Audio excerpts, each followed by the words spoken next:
Hello out there in the YouTubeverse. It is Max and I have Sam with me, and we are doing some Alchemy Horizons Draft Baldur's Gate action here. There's a lot of events and a lot of things going on. WotC really making this a set to be aware of in the abstract, so we want to help walk you through it, show you what not to do, worst case, show you what not to do. So hopefully we can do the former as opposed to the latter here, as we're looking at a pretty darn weak opening pack. Lyara is the best card in the pack by a decent clip. It puts us into two colors. Are again arguably the two best colors in the format, but I don't know as though that's really worth it. We could conversely go on the complete opposite side of the coin and stay super open and take Pilgrim's Eye. That's where I'm leaning here. I do think that Lyara is extremely good. It works great with double team. It obviously gives creatures double team. It's really powerful, but having to force gold in red-white in the most hotly contested color pair in the format is a little rough. So I want to take Pilgrim's Eye here, I think, and stay open as opposed to trying to force Boros, though I do think it is the best color pair in the format. But I think there's a lot of other things you can be doing that are powerful in this format as well. We could follow up with a Prosperous Innkeeper, which keeps us very open. Our colors would be very flexible, and we could be on the go big good stuff style plan. We could go into Sewer Plague and play a Black X deck. There's tons of black in this pack, not a lot of green. So that could push people away from green. So I'm hoping maybe we can do that and snag the Innkeeper. This is an awesome card. It does a ton of work if you're playing life gain. It does a ton of work keeping you alive if you're not. It fixes your mana with the treasure. It just kind of does it all. It comes down early. I don't want to call it a must-answer threat, but if they don't answer it, it can often just steal wins. So it's really a cool card to take, and I'm happy to have it. Second pick, we'll see. That didn't look too open overall for Boros. Looks like we had a Faraday's Fireball, which is not exactly the best pick two I've ever seen. But Lyara is a hell of a card, and I wouldn't be sad to go into Fireball to have it in the deck. Sea Tower Imprisonment, double white card after we passed, or already passing some white, is not exactly the best plan ever. In terms of what we're looking at, we could take the Sylvan Shepherd and continue down a life game path. There's nothing super powerful in this pack. Gnoll Hunting Party, probably the most raw powerful creature, with the Sea Tower Imprisonment being just the straight up best card. Could take Imprisonment under the guise that we could slip into white-green life gain. I think that's probably what I'm going to end up doing here, just because I think the Gnoll Hunting Party is pretty good, but I think that green-red as a color pair is pretty weak unless you really get a lot of dragons. Like, if I were red-green, I'd take Young Red over Gnoll Hunting Party most of the time, because the payoff for dragons is so high, but I think that these are pretty good. There is Jaheira in this particular pack. She's really good, and she is in green. There is Skullport Merchant, which is probably the card I'm going to take. This card is nuts. It's really powerful, cheap 1/4 that can also let you sacrifice things to draw cards. Very powerful. I do like that style of deck a lot. It's up my alley. I think the correct pick would probably be Jaheira. Oop, I scrolled past the white. She does a lot to beat artifacts and enchantments, but come on, this card's sweet. Okay. Not a ton for us in this particular pack. Hippogriff, probably the straight up best card in the pack. What else do we have? Inspiring Bard is decent. We could be black-white. We don't have to keep the Innkeeper, right? Just because we took it early. I'm going to take Hippogriff here. I think it's a solid playable. Again, I'm not thrilled that I've taken two white cards after passing the signal that white is open. But I'm also not opposed to it either. Super late Grim Bounty, going to jump right on and snap that off over a Pilgrim's Eye or a Grim Wanderer, both of which I like a lot. Grim Wanderer is actually really, the 3-butt isn't as bad as it was in previous sets. Actually looks pretty good in this set. I like the Nefarious Imp a lot as well. This is just a good pack. I like Iron Golem. All really good, but I'm going to snap off the unconditional removal here.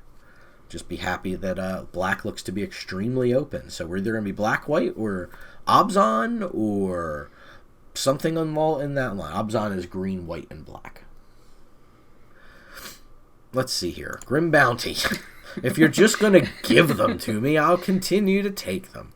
There is Choose Your Weapon, which allows a creature you to double a creature's power and toughness until end of turn, or deal 5 damage to a flyer. It's a flexible, decent card. If Grim Bounty wasn't here, I'd look at it pretty closely, I think.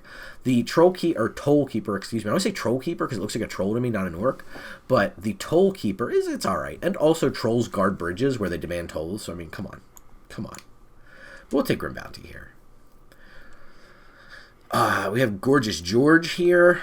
We have Baleful Beholder. We have Ranger Squadron, all of which are powerful 6-drops.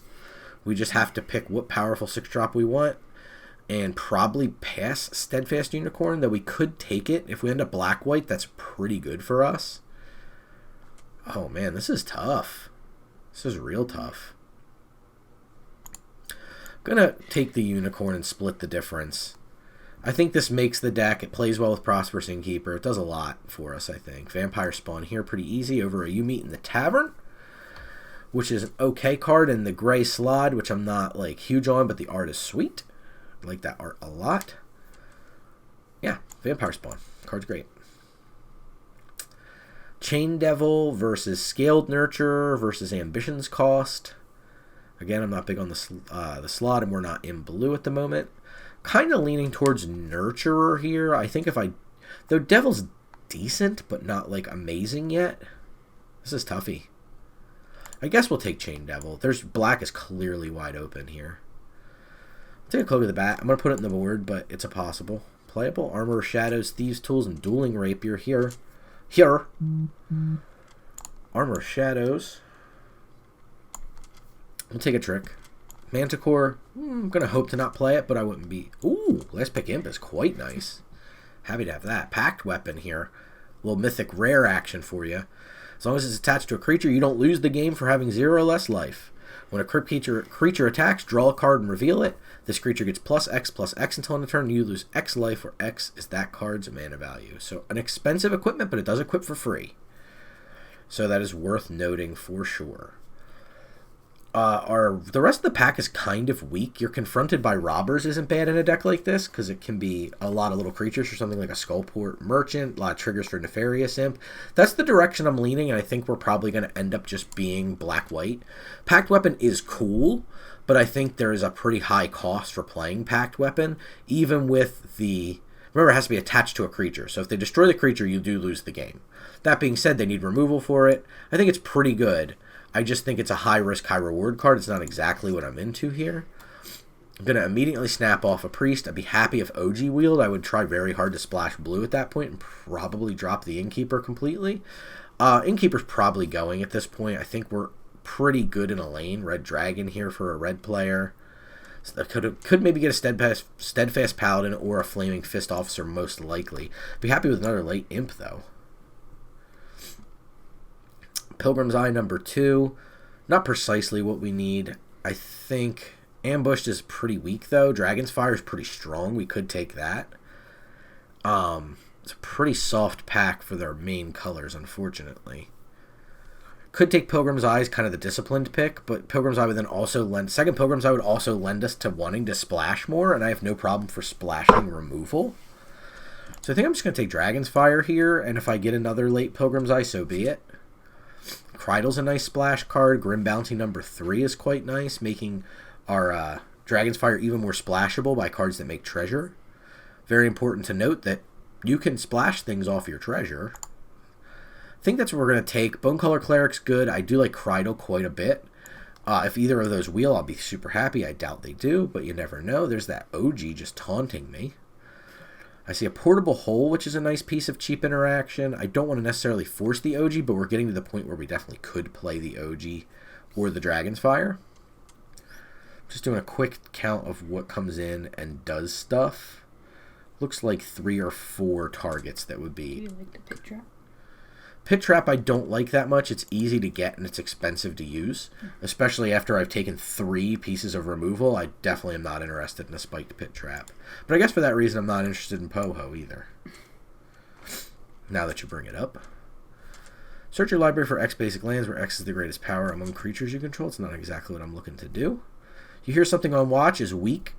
In this set, Double Team makes you hear something on watch much worse than it used to be. That being said, it's still a solid take. I'm not thrilled to take it. This late, I'm happy to have one, but I'm not itching to take it early like I was in AFR. Another Krydle here is totally splashable with our OG, and I'm just making a mess of a deck here. Jaheira, I think the ship has sailed on. The same with all of these green cards here. I don't think we have enough going on to want to summon Undead. I would play one of these, but I think I'm going to try to take the first Krydle, and I think that means we're going to be Esper colors, potentially, which is not a supported archetype, I will point out. Nothing much here. Eyes of the Beholder, after we have 3 Grim Bounty, looks dubious. I'm going to take Lizardfolk Librarians in case we end up switching tactics and dropping white and going into blue-black. Nothing good here. This is a pretty bad pack. I'll take the Hawk, I guess. No, it's poop. I'll take this. It's just not good in a set where there's Pilgrim's Eye. I will take a second OG, however. It wheeled as I suspected it might. Contact the Other Plane is the only non-green card, so I'm going to take it. Thieves' Tools is a playable. I think with a Krydle, it looks a lot more attractive. Somebody took the other Krydle, it looks like. Whoever's next to us is backed up. Quarks or not, their Quark is taking packs really slow is what their Quark is.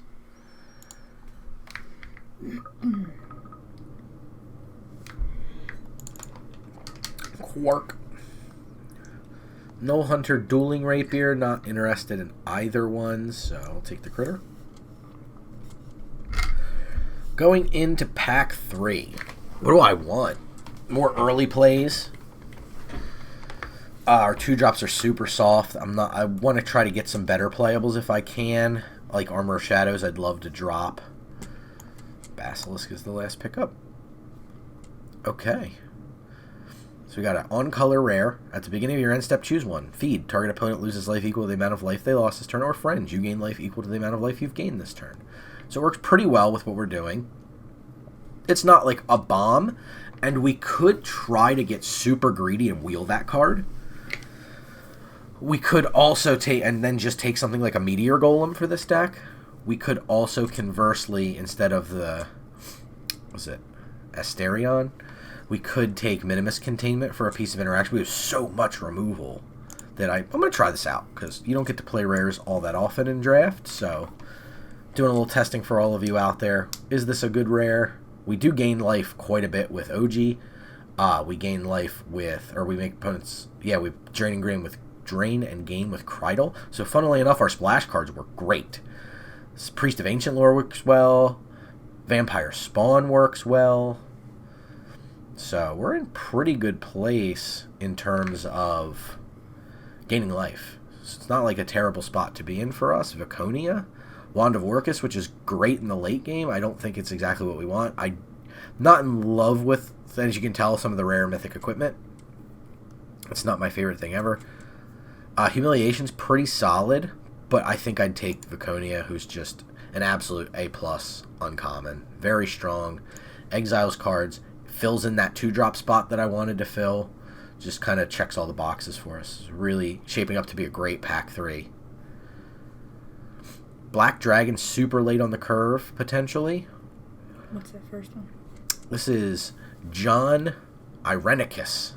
So 3/5 for 4 at the beginning of your end step. Draw a card if your library has more cards in it than target opponents. Otherwise, each opponent mills 5 cards. So 3/5 gums up the board pretty well. I don't know if we want it. This is a dubious splash off 1 Pilgrim's Eye. We don't have any Prophetic Prisms. I mean, we could take it with a high upside. We likely play Black Dragon, though, right? Yeah, I'm going to take Black Dragon. I think we play it. John might wheel. Krydle was wheeling, so I don't see any reason why somebody would... The one Krydle didn't wheel, you can argue. 2/2 flash for 2. Whenever an opponent searches a library, you gain a life and draw a card. Minor upside bear is not bad. It's better than anything else for us, to be honest. Halfling Cleric, love it. And it can gain a life, potentially works really well with our other rare. Mm-hmm. Oh, this is just Christmas land. Oh, I have to give up Pilgrim's Eye for it, though. But totally worth it. It makes treasure. Wow, this deck got... What? What? What? What? What? If I could just take this pack and be done the draft, I would. This is an unbelievable pack. 1, 2, 3, 4, 5 cards I'd play. 2 of them are A pluses. We're taking Skullport Merchant. Goodness gracious. That was insane. I'm going to take you here something on watch. I'm going to put it in the board for now and take a look at things after we're done. The fact I've had to give up on Pilgrim's Eye feels awful, but the power level of this deck has gone through the roof. Even if we don't play blue, the power level of this deck has gone through the roof. Yeah, that's great. Another 2-drops, exactly what I asked for. This is excellent. I don't know if we're going to be able to play blue. At least I don't know if we're going to be able to play Krydle. I should be specific. I think we're going to be able to play blue. I don't think we're going to be able to play Krydle. That's likely where I'm going to start cuts. We have tons of treasure. Lots of stuff makes treasure, so I have no problem getting to the OGs. I have... Krydle is definitely a card we want on 2. What's that one do? Krydle? The life one? She gains 2 life and scries... That's OG. That's OG, yeah. I think we can cast OG pretty safely. All of this is bad. I mean, no, it's bad for us, I should say. Air Cult Elemental is a decent playable. I'll take this. Another 2-drop. Another 2-drop. Okay. My goodness. It rains, it pours.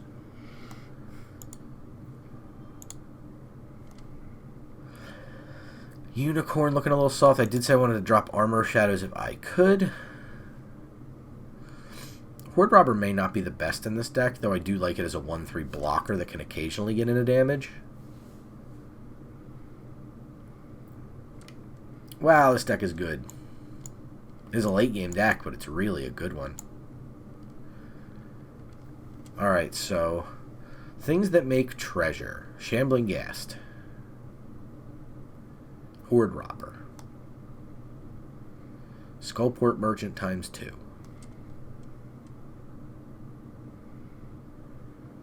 Grim Hireling. Grim Bounty ×3. So we have 8 treasure producers in this deck. We have 1 Pilgrim's Eye.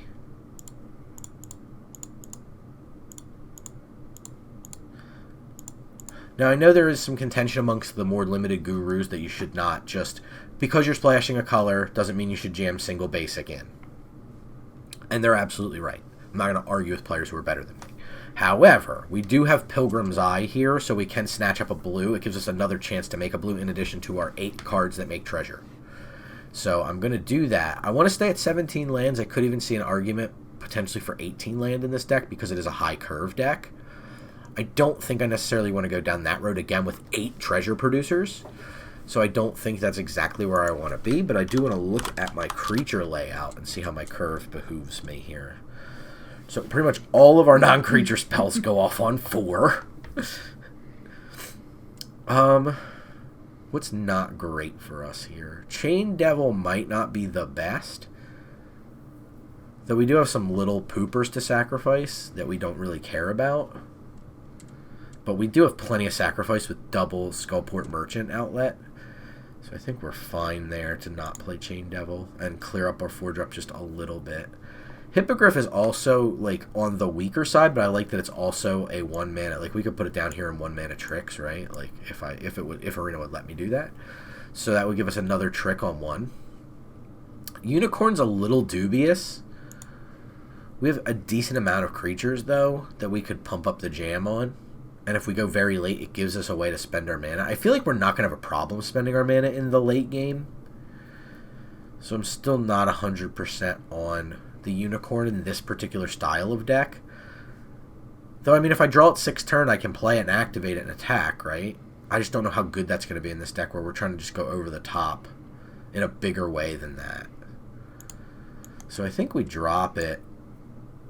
And we leave it like this. It is a bit of a clunker in terms of a curve, so we could get aggroed out pretty quickly with this deck. But using You Hear Something on Watch coupled with some of our like life gain from the Paladin, potential little life gain triggers from OG, stuff like that, I think we can do this. I don't think it's worth trying to force Krydle in. I don't think it hasn't been on my mind, because I know there's some big fans of Krydle out there. Like, we could drop Hippogriff and play Krydle, for sure.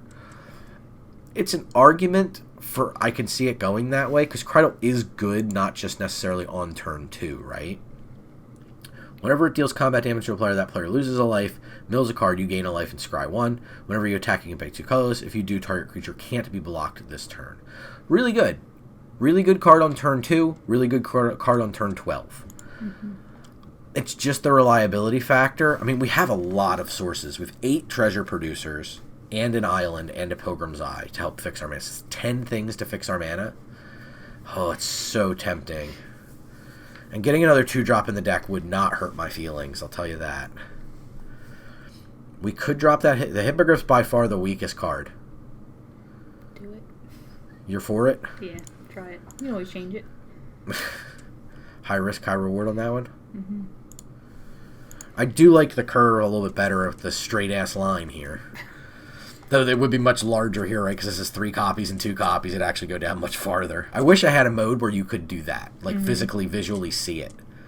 Like, let me see. Not necessarily the lands. Like, alright, fine, I understand 8. But on these non-land cards, let me see 2 OGs. Let me see 3 Grim Bounty so I can really see that curve. Even if it was just, like, sort of invisible. And it just filled in. Island? I forgot you had 2 OGs. No, I think with 8 Treasure Producer, Pilgrim's Eye, and Island, because there's 10 ways to produce blue mana. I think a couple of them are conditional, but that's okay, I think. That was why I was backpedaling so much on Krydle. I mean, if we hate it, and there's just too much blue, and three splashed blue source, it just doesn't feel like it's that greedy to me. We'll see. Hopefully we can do it. Big thanks to everybody who's watching. If you're watching and you haven't subscribed, do consider it. Click the little button. You can get a notification when we put up a new video every Thursday, or you don't have to. If you just, like, I'll check in and give them subscription because they asked so nicely. We appreciate that, too. Really does help quite a bit. If you want to see and interact with us a little bit more and tell us we're idiots live, you can do that every Sunday night on twitch.tv/superliminalfilms. We go live at 8 o'clock Eastern Time every Sunday, and we're also on second Saturday of every month doing some fun stuff. So do check that out if you have the time. This is absolutely a mulligan. A look behind the curtain for all of you. Arena's been fighting me very hard tonight. This is not my first draft. We want to keep this. It's just, do we put back OG or Black Dragon, I think is the question. You could argue we put back here something on watch because we have Grim Bounty on 4, but we don't have that guaranteed. And OG seems a little weak in this hand. But man, Black Dragon seems like it's 1,000 million years away from getting cast. I'm going to put back Black Dragon. We have Pilgrim's Eye that'll shuffle.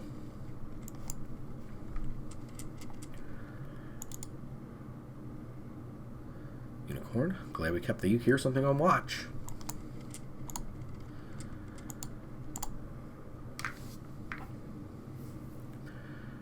Another black-white deck. A little mirror match action. Do I want to do this here? Probably not. I don't have a third turn play. I do get punished if I have a third turn play, but alright, I'll play a Vampire Spawn against a 1-2.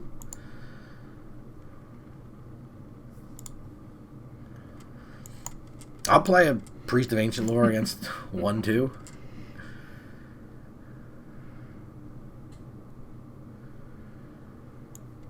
Okay, got another 2-drop critter. If we draw land here, it's great.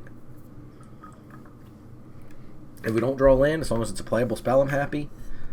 Don't need another white source. Don't need another black source. Just need land sort of in general. Flaming Fist Officer. Probably just attack with... Never mind. They can sack the Sepulchre Ghoul if they want to get 4 damage in, but then they leave my Priest alive. Happy to trade here. Bit of a trade down mana-wise, but my creature did its job. So get their Flaming Fist Officer bumped up one. Viconia. Could Viconia eat their Unicorn? I don't know as though she does enough on this board, though. Could just play Little Bear. He doesn't do a whole lot, though. Makes the opponent eat a critter with the Ghoul. Could hear something on watch, potentially, but that seems a little soft here. Let's play out Viconia because we can use all of our mana this turn. If we draw specifically another white source, we can hold up. We can play Archivist, and we can hold up You Hear Something. Viconia could get eaten here pretty easily, though, against the black deck, but that's okay. They have another Unicorn.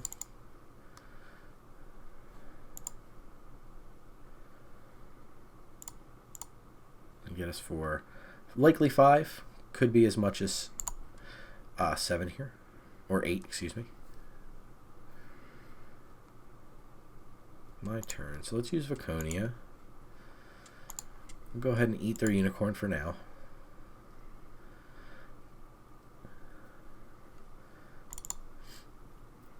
No Sewer Plague. Okay. 4 mana. Can Grim Bounty any number of things. We don't get the treasure for that, but we also can't really do much else. So I think we probably want to take out the Sepulchre Ghoul is my notion. Because this makes you sacrifice another creature.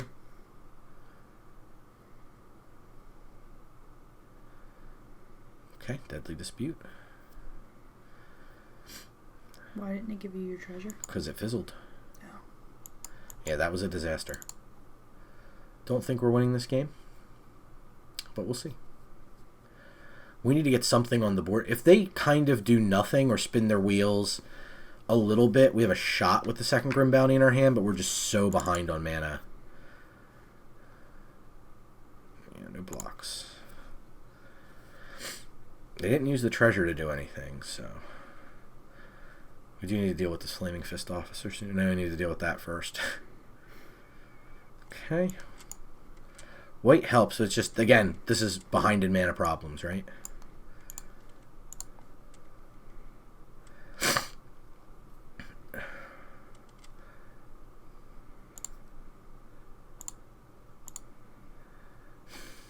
Can't really do much. That Unicorn's going to be trouble for us. They attack with Flaming Fist Officer, they could activate the Unicorn in response and it won't die. So it's problematic. They might activate it to give it Vigilance, in which case we can block and then You Hear Something, or You Hear Something and then block. But with 6 mana up, that's dubious. If they tap 4 of it and go down to 2, there's not a whole lot. There's Armor of Shadows, but not a whole... Like, You Hear Something... Or not You Hear Something on watch, but you're ambushed on a mountain road. Yep, there's the activation.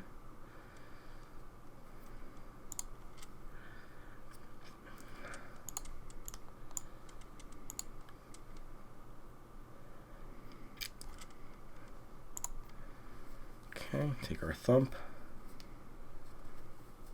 into Soldiers of the Watch.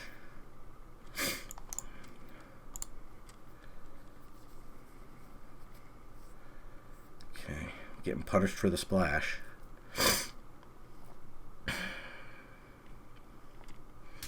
We could specialize. Let's see what that's going to do for us.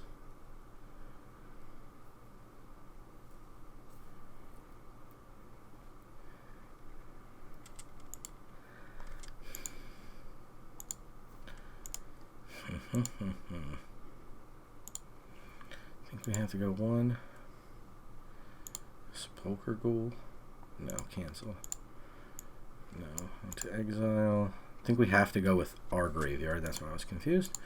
We have to go with Priest.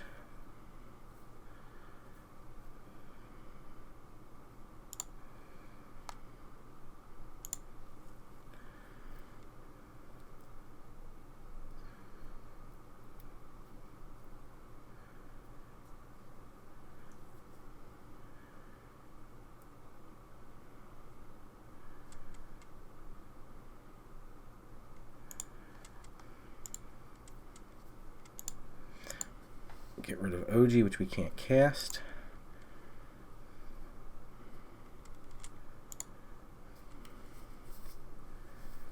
Okay, that helps a little bit.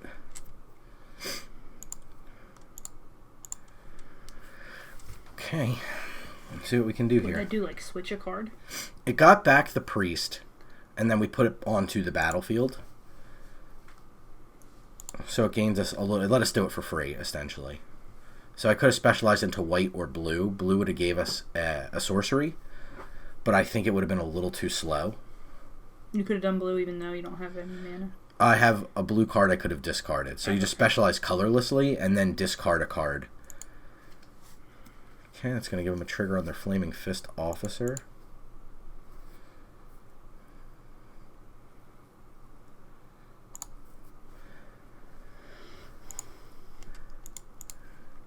Two Grim Bounties of 3. It's a tricky attack here.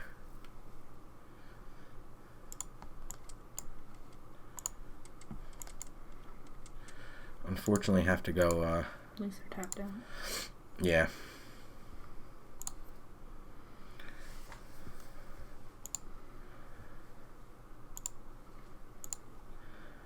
Remove their cards from the graveyard while I have extra mana.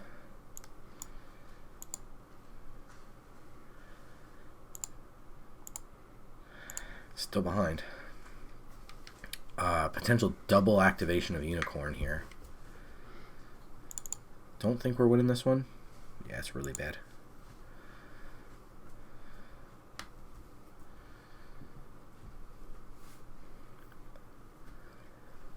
No activation of Unicorn.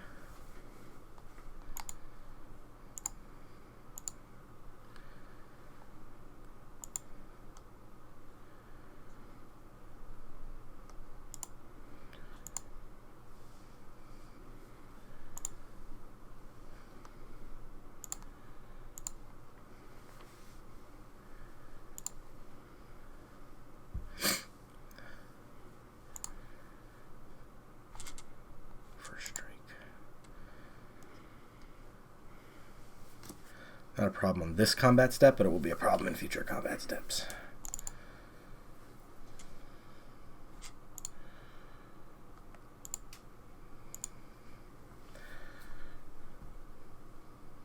Okay.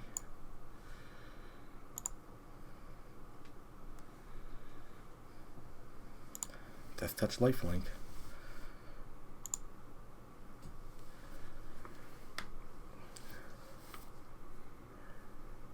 Flaming Fist Officer.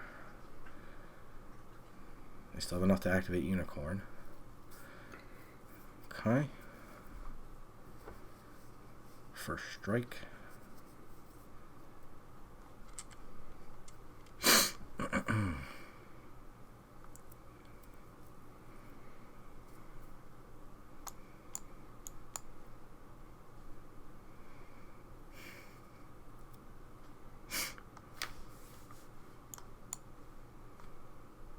This also has first strike, right?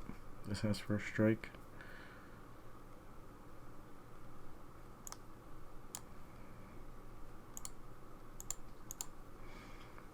Don't think there's much we can do with double chump.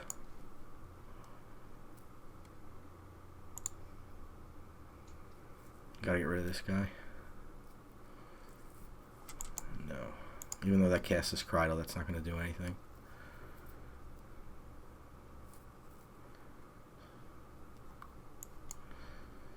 We have to do this.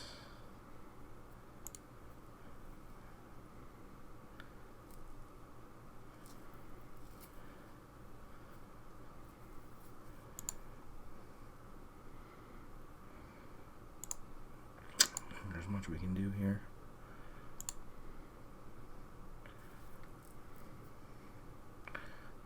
Activate. Yup. Don't think we're going to get by this one.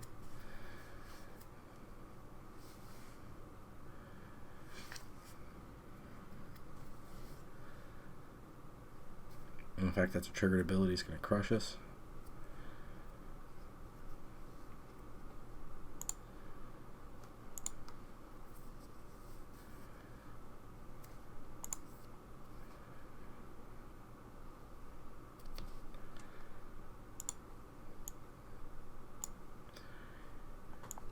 Chumpy. Take 3, or no, sorry, 5, but gain 4.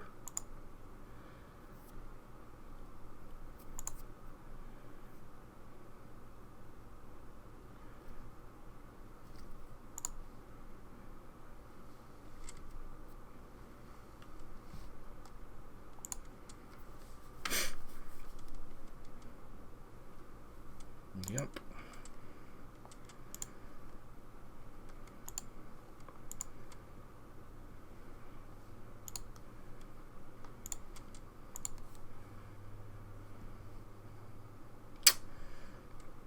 Not what we wanted to see. Opponent does that same trick again. Don't think there's much we can do to play around it. No point in sandbagging 2 cards. Like, I can attack with this card, gain life, gain life. Like, they block with 2 soldiers, we get rid of 2 soldiers, we gain life, gain life. We have a 3/4 blocker that really in the abstract doesn't do anything, so I don't think we can use it offensively. Though it would gain us 8 life. I just don't think that's where we're at here.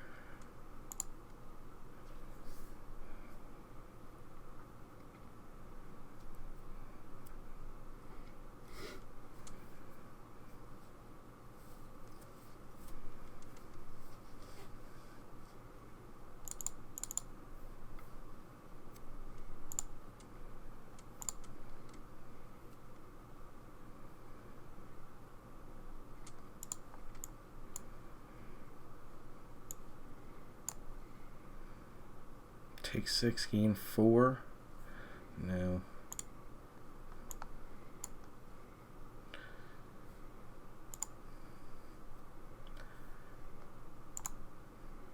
Oh, yeah, we're down for strike damage. We weren't winning that game anyway. I can't imagine we drew. I don't know what we could have drawn. And the problem is we would have to use it on the card that kept giving stuff first strike, and we already had a removal spell on it. That was rough. Arenic just keeps fighting me today. I probably should have dropped Krydal. Just can't have it. It's just not consequential in those late games. This is fine on the draw. We have 3. We have 2-drop, 3-drop, 3-drop, 3-drop.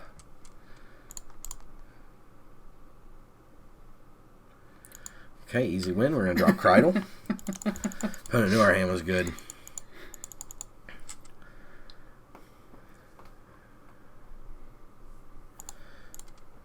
I've been there, opponent. Drop. You know, on second thought, I hate Magic. Drop. Get rid of Krydal for sure. Bring back in the Hippogriff. I think that's the way we're going to run it.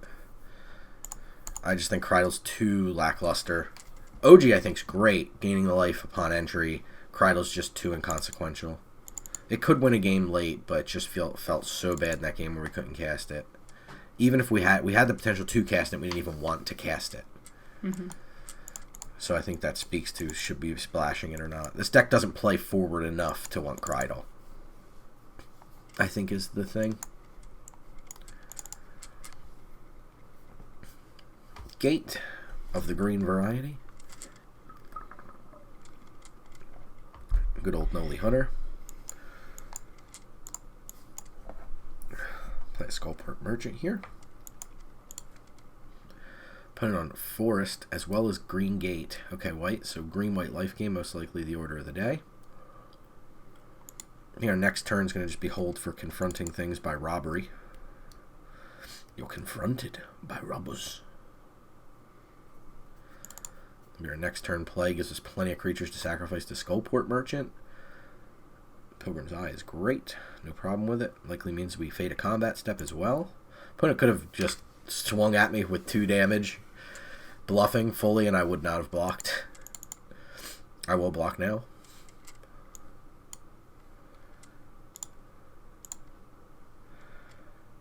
I fully intend to confront them with robbers, so I don't see a need to play out Shambling Guest and waste a treasure. Especially with double splash card.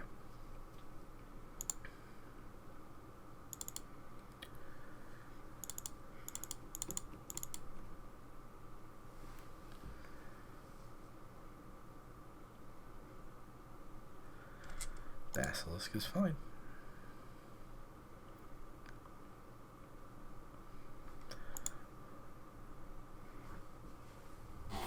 Pilgrim's Eye minimally is going to come in here. Knocks us to 19. See if they have a follow-up here. Steadfast Paladin. Interesting to play the one pre-combat and the one post-combat, but I'm for it. Oh, Steadfast Paladin. I have one of those.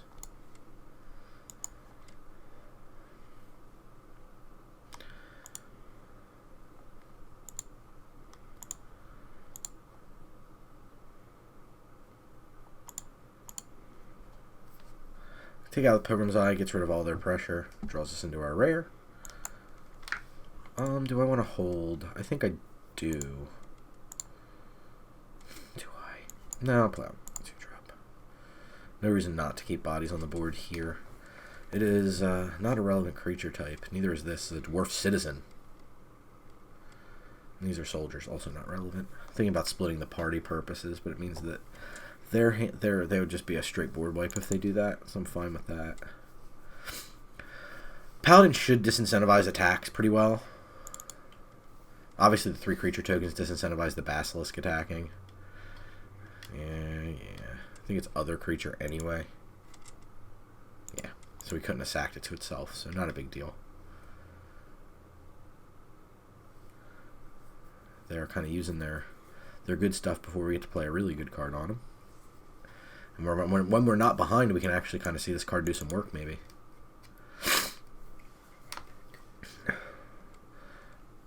We're just going to play out our rare. We could attack here, which is an interesting one. They could trade with Basilisk. Into the rare actually looks pretty good.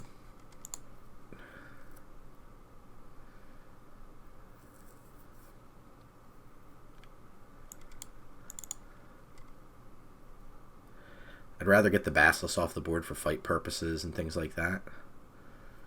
They've hovered over every creature.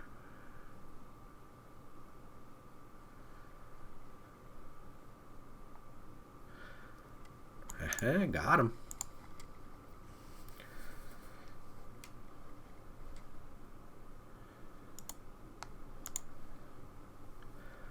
Had to be target opponent. Oh, multiplayer magic. You make me click extra in Arena.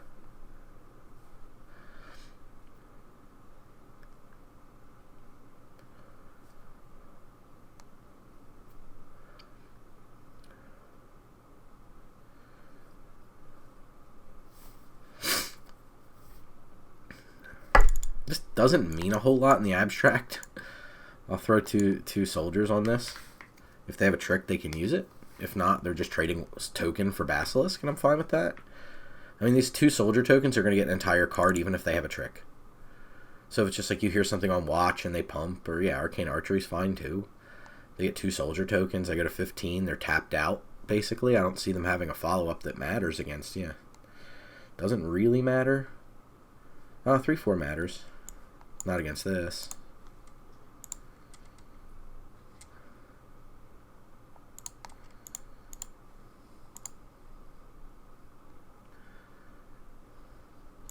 I think we just play out Viconia here.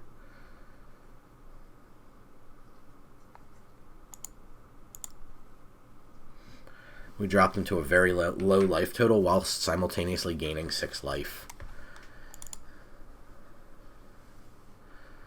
They have 2 cards left on board. We have 2 removal spells in hand. I don't see this going south on us too poorly. Hopefully. Famous last words.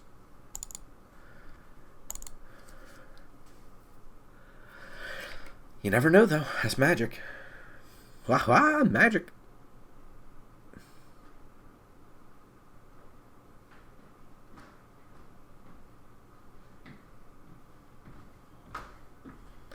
Oh, yes, he rares.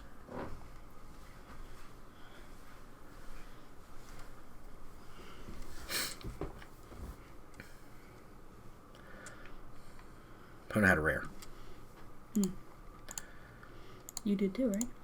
Mm-hmm. Yeah, it's currently attacking them. Nice. Yeah, just kind of a necessary evil. We have to get that off the board. It lets us cast it. Stay mana efficient. Did you take care of their rare? It was an instant.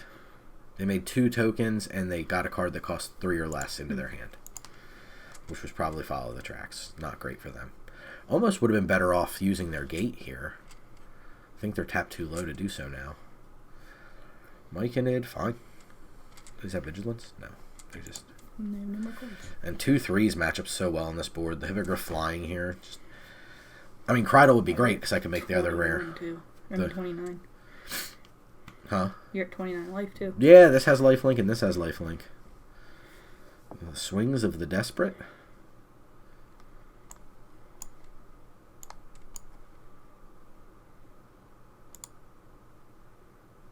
Just lose 2 permanents to get 3 damage in when I'm at 29.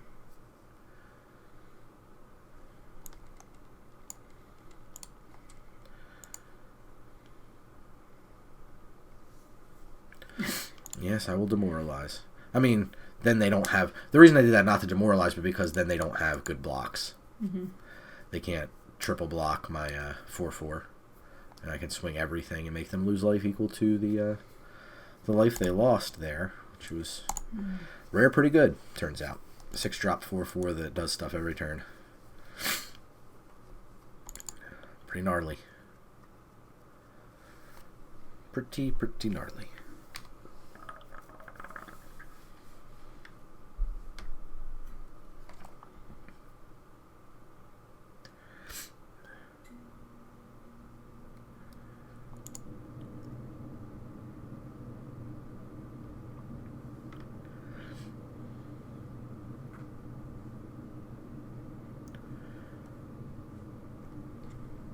Auto picks. Good name. We go first. Vampire Spawn on 3.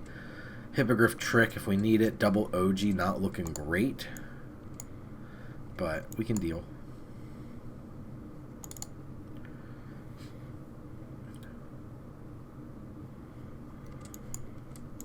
Four-drop that's reasonable board impact. That's nice. That makes treasure so we can cast OG. Rare again. There's our rare again.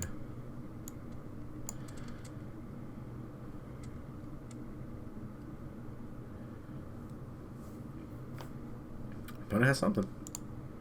Mm-hmm.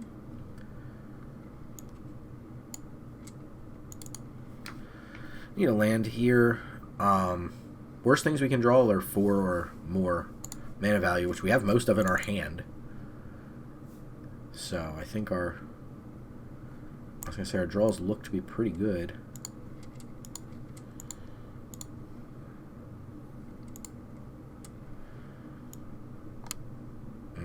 Should have played that pre-combat. Mm-hmm. Do I still play it? Yeah, I think so. My fault. Sword play gets us, but then we get to play Hippogriff, so I'm not super duper worried about it. We'll see.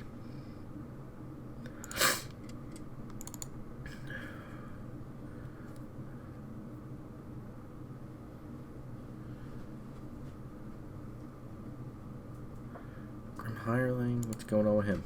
Living, dying? Oh, that's a triggered ability, I don't care.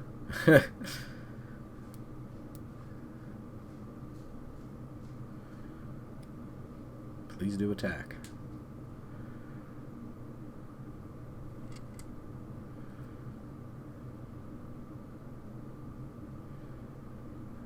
Yep. Things are likely to not block.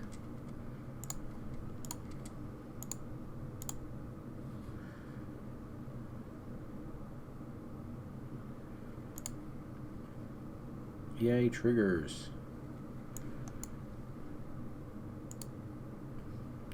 Shouldn't let auto tap get me. Plains, I think, is fine. Horde Robber is way past their time. Oh, auto tap, you got me. Oh, you don't have the white up. Yeah, I have to get rid of a treasure if I want the white up. It's annoying. Yeah, it's my fault. I'm playing this game like dog poop.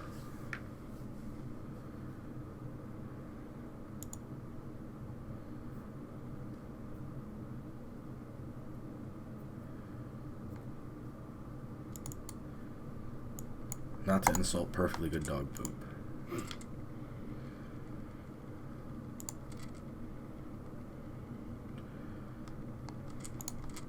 I will certainly block.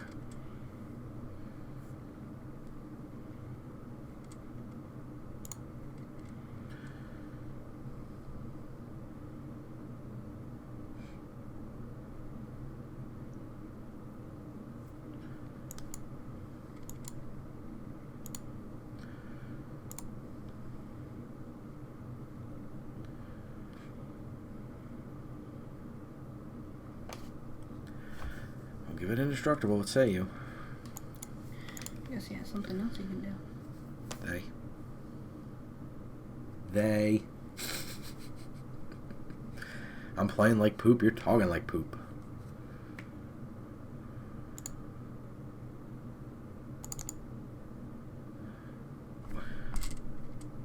What are we doing?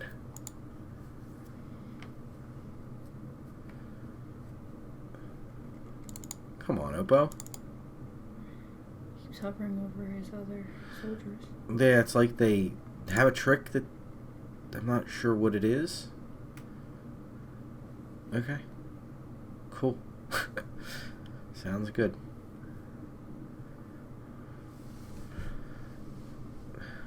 That was a really weird sequence. It's like they just don't fully understand what happened.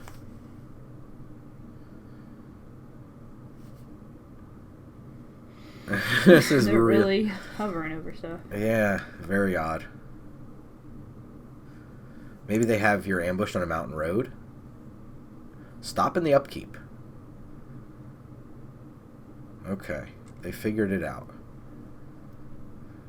They figured out Magic the Gathering. So they have to click the button to let me go to my main phase. There we go.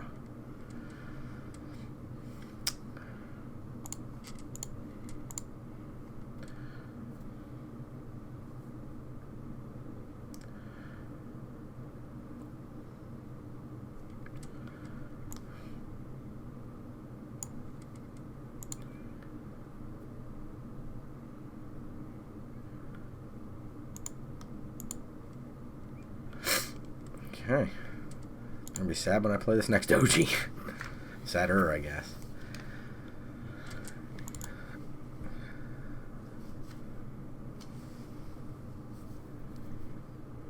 Monk. Soldiers. Trigger Monk. They have good blocks at the moment. They only have 2 mana. I don't know of the trick. I mean, unless they have another Humiliation, which is possible.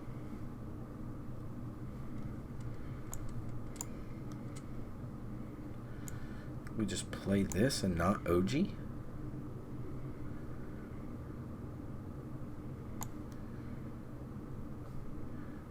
OG gives me the Scry, which is good. Gains me life, which I don't need. I think the Hippogriff is more important. Though they can just play their Hippogriff.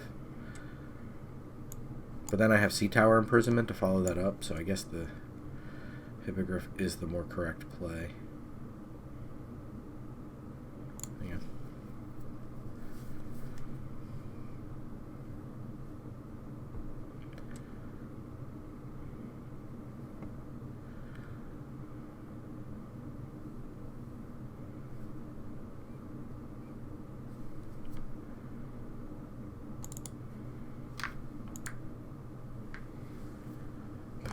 Really playing slowly.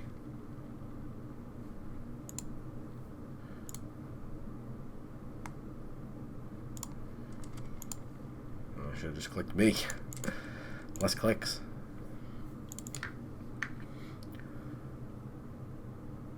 Deadly Dispute? Okay. Mega Treasure.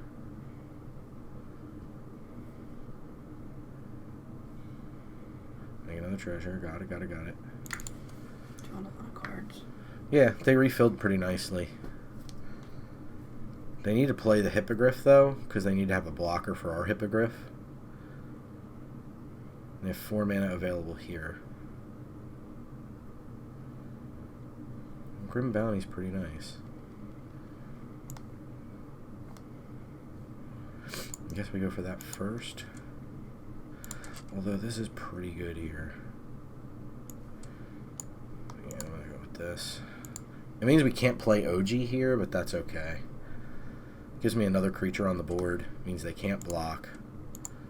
Lets me start getting damage in. Oh no, I can cast OG. How about that? I don't think we necessarily want. Maybe no. We wait. Make them lose life. What does the Hippogriff do? Hippogriff is just a 2/3 flyer. There's nothing on that side. Or attacks target creature without flying, gains flying until end of turn. Oh, so I could give my Yeah, guy so flying. I thought that's what it said. Yeah, good call. You read the card. So if you give him flying, then you are lethal next turn, right? Well, you have to take a Pilgrim's Eye now. But that can only block one thing. Oh, hello. One of the best cards in the set.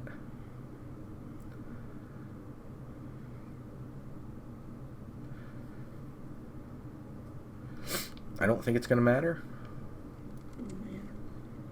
They're going to gain and gain. Okay. That's beginning your upkeep. Your upkeep? Okay. Oh. They block the 4/4. Can I say, could you have Grim Bounty the Pilgrim's Eye and then just one? Yes.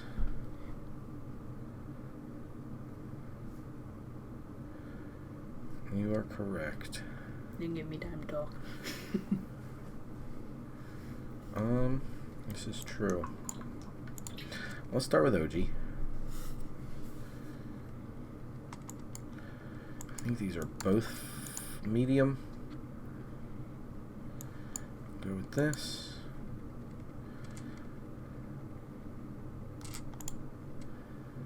And we can win that way.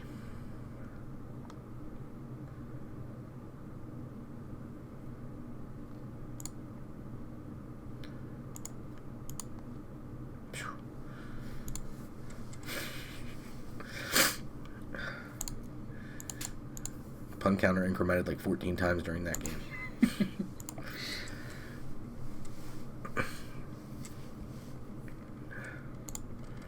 But we still managed to eke it out. So it's a good lesson there, right? A, I'm an idiot. Second part of the lesson is B, don't let one mistake, like, oh, I lost the game, I made a mistake. Think it through. You can unmake a mistake. Or you can acknowledge, I've made a mistake, I won't let that happen again, and I'll proceed forward. A lot of these cards have a ton of text, especially being an alchemy-based set. There's a lot of mechanics in this set that are crazy. This is a soft keep, but I think it's still a keep. 4-drop does not make it better. Ooh, 2-drop makes it better. It's nice that you got your blue, too. You don't have to worry about it. Yeah, I don't have to, like, try to jam it. But the treasures really helped there. Mm-hmm. Hey, oh, maggots. Do I get to attack? Well, hooey, that never happens.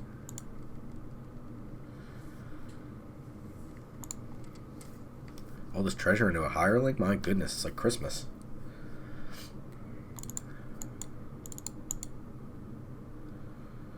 Oh, do I want to sack a creature to draw a card? I don't think so. I think this is just fine.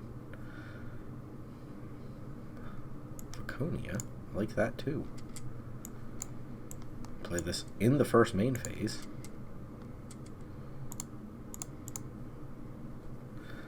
Gives me 2 treasure tokens.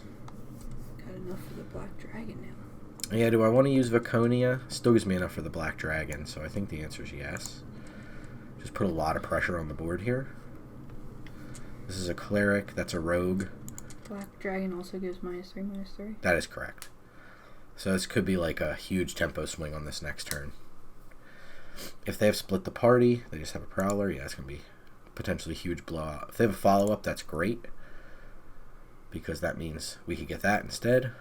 If their follow-up's an instant, it could be a little less good with the Black Dragon coming down. Land's a great draw. Spell's obviously a great draw. Chain Devil. Yeah, Chain Devil, you got it. Or it dissolves, for sure. It's a lot of work. Yeah, it's rough for them. Sorry, Oppo.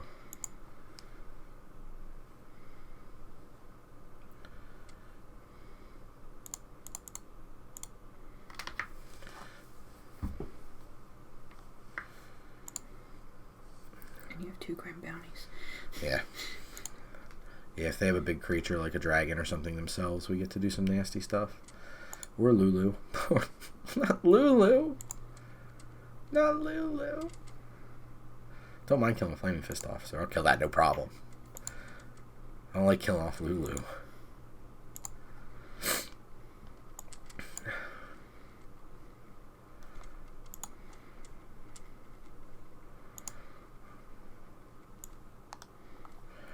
doesn't Black Dragon attack? Right now? Yeah. It wouldn't get double blocked. I'm thinking about Grim Bounty. He's not getting an option, is he? Huh? Oh, you're not at combat yet. Yeah. I just saw that those other two were highlighted. No, I'm thinking about trying to steal their Chain Devil with Viconia and then activate Viconia, but I don't know if I want to discard a Grim Bounty to do so.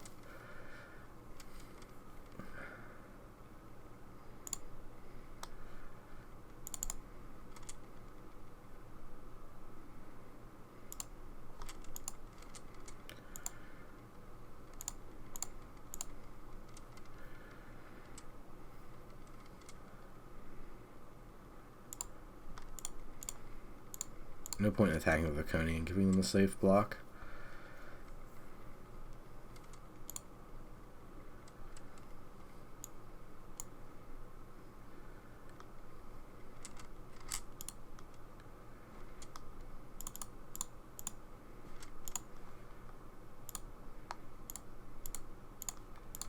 No point in using cards in my hand when I have cards on the battlefield. That gives me 4 Viconia triggers. Or 4 Viconia activations. That's pretty gross.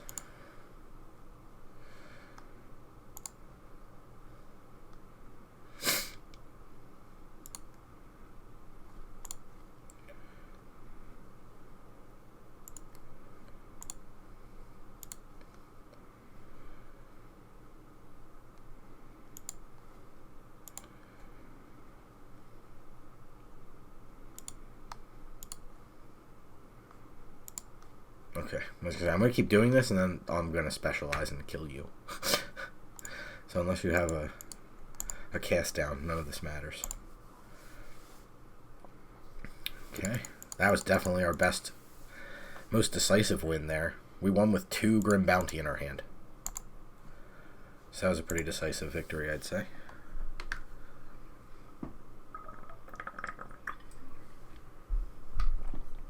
The Tiefling there doing some serious work.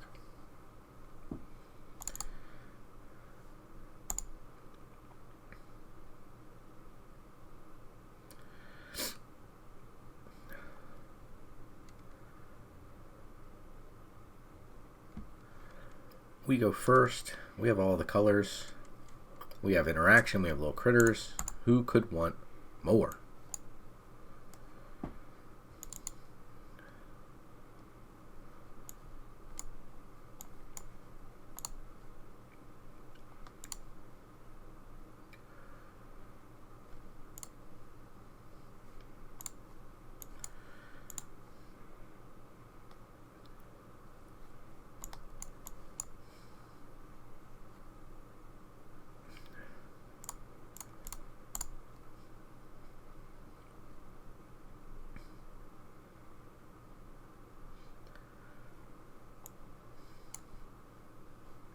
I think I'm fine trading here.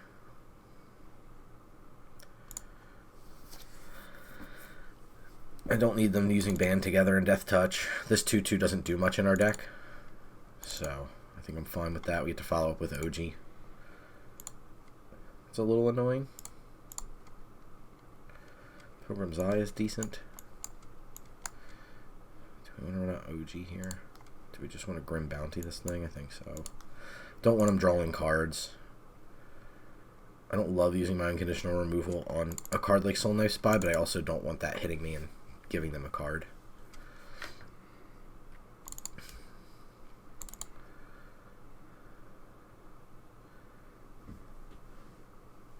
That's totally fine.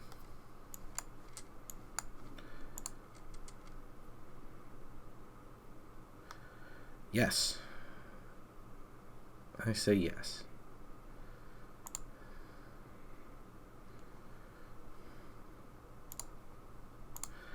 Paladin? Huh? No Paladin? No, because then we would blink something and we'd just end up blinking the OG, which would be fine. We'd gain 2 life, but we'd also use up our treasure token.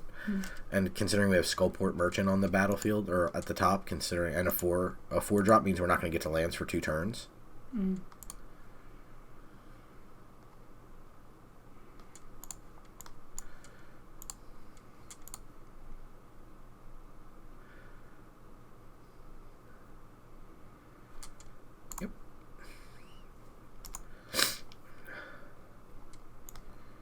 Do we want to shuffle that away? Probably not. So I think we just play Skullport and leave up mana for Skullport.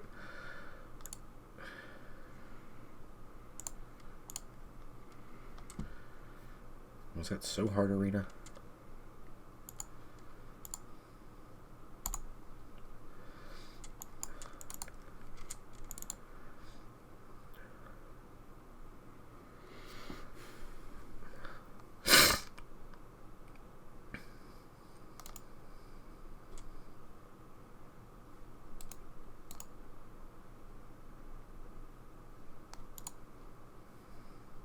Those were good.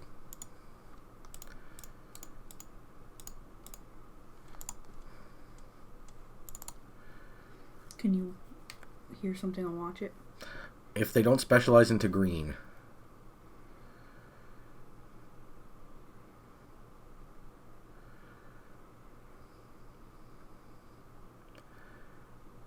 So, they're definitely in the tank. I think they're looking at specializing.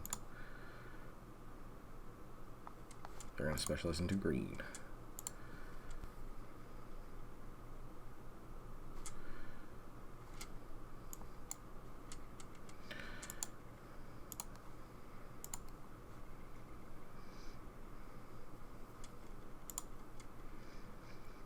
We have the tower coming down here, tower power.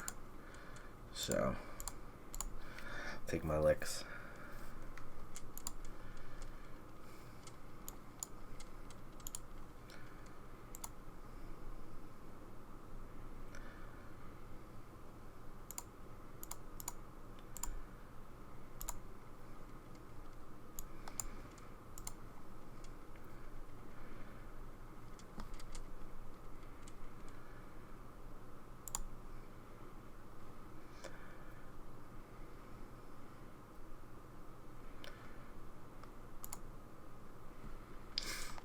Probably just get black, considering we have multiple Grim Bounties in our deck.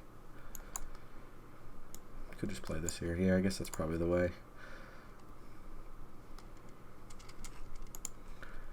We've played Uno Grim Bounty so far.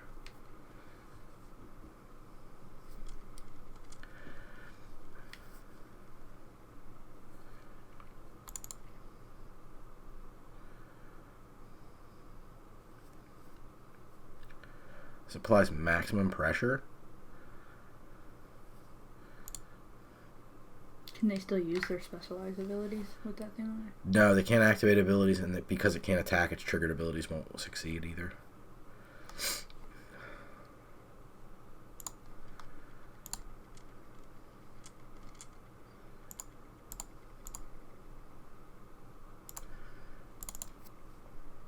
Got Skull Merchant here. Don't really mind holding that up. Don't want to just throw soldiers for the double team.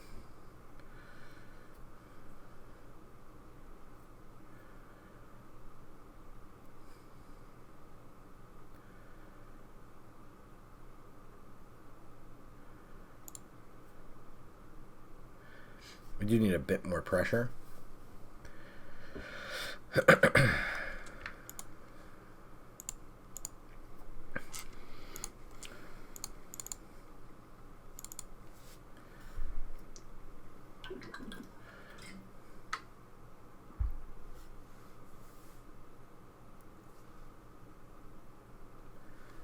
Opponent taking a while to make a decision.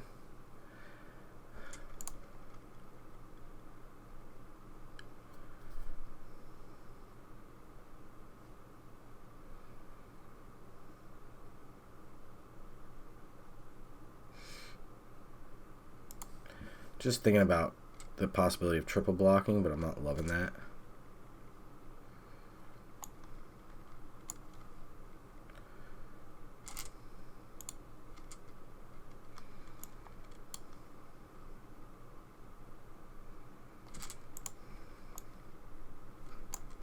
This is tough.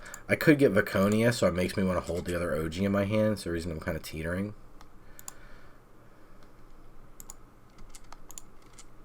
Don't mind the two, like, I don't need to gain the 2 life here.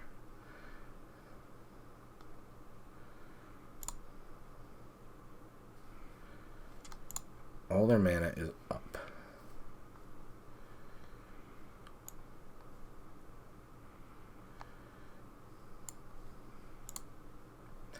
Plays around Undersimplify does not play around Dream Fracture. But I don't think there's much we can do to play around that.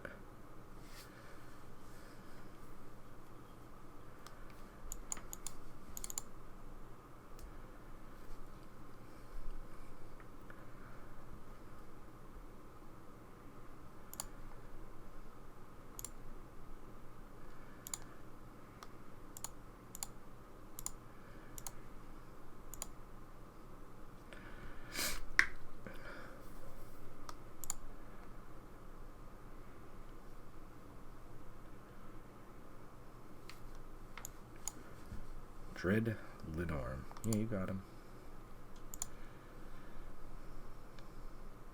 Out on tap still.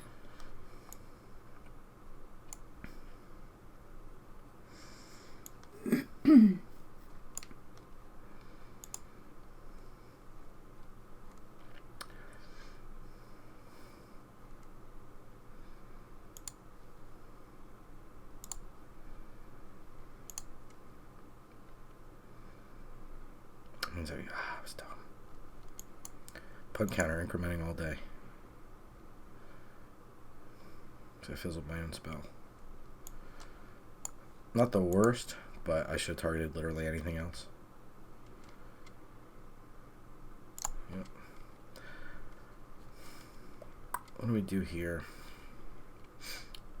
Can't cast Linarm for a minute. I got 2 more turns at least. Another merchant's nice, but not going to necessarily get the job way done.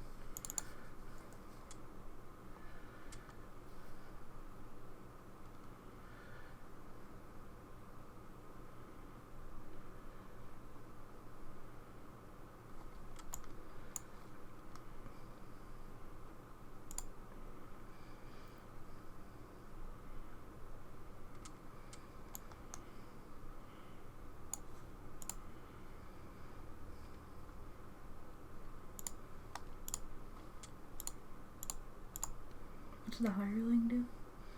Gives minus. That's what we're about to do now. That's what I thought it did. I just...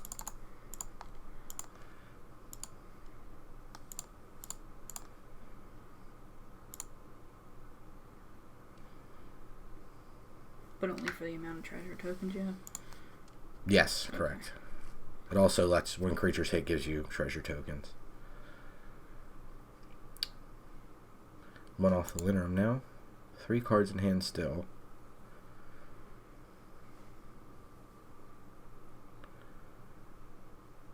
Pseudo Dragon Familiar. It's going to give their Ambitious Dragonborn flying. But just once. So not a big deal for us.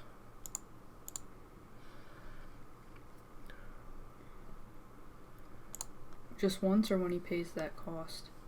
I'm going to kill it. Oh, okay.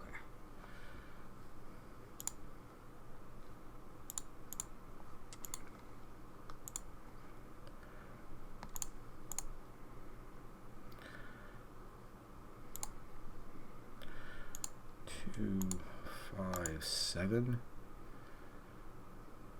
8, 9.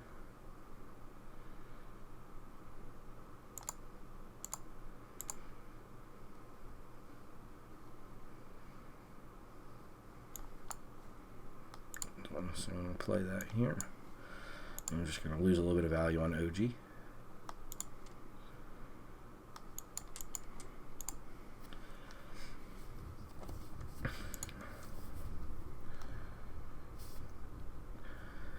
The good news is now we've got him down low enough they can't just like willy-nilly swing the Dragonborn. Mm-hmm. They can't keep us trapped in the Abyss too much unless they have a... Land helps them cast the Linarm. Another card, obviously, to block helps slow things down. But it looks like... I'm curious the texture of their hand. Because they really haven't done... They're not playing... They're not making their land drops. Like, is it just like 3 Hill Giant Herd Gorgers? And a Linarm? Like, I'm really curious about this. They're hovering over it, but they don't have enough mana, right? Yeah, they're 1 short. Yeah, they're still 1 short. Very interesting.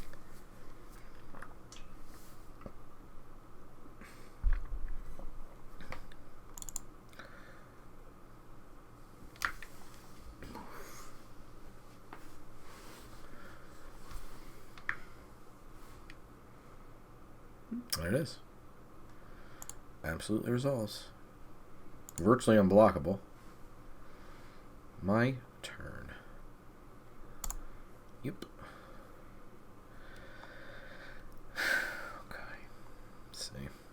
We got 5, 6. So I think we're kind of short of being able to use the Hireling plus Black Dragon combo.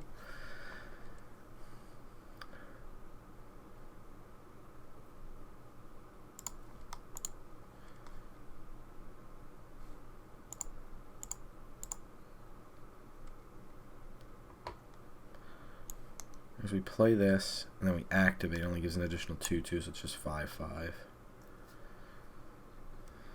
You could kill the worm, couldn't you?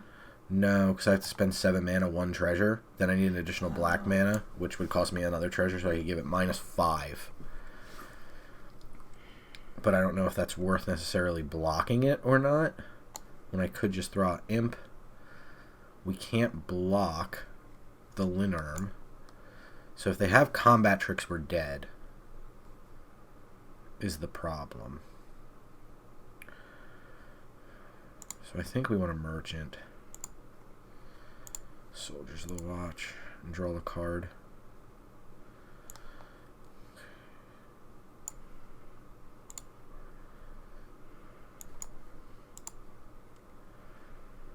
This doesn't help us blocking, but it does help us gain life.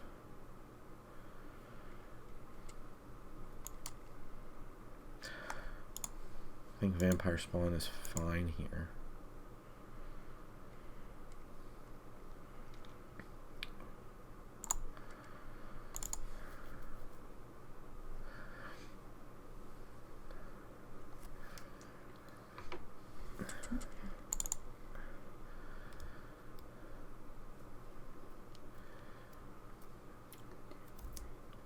Then you could have him at 5.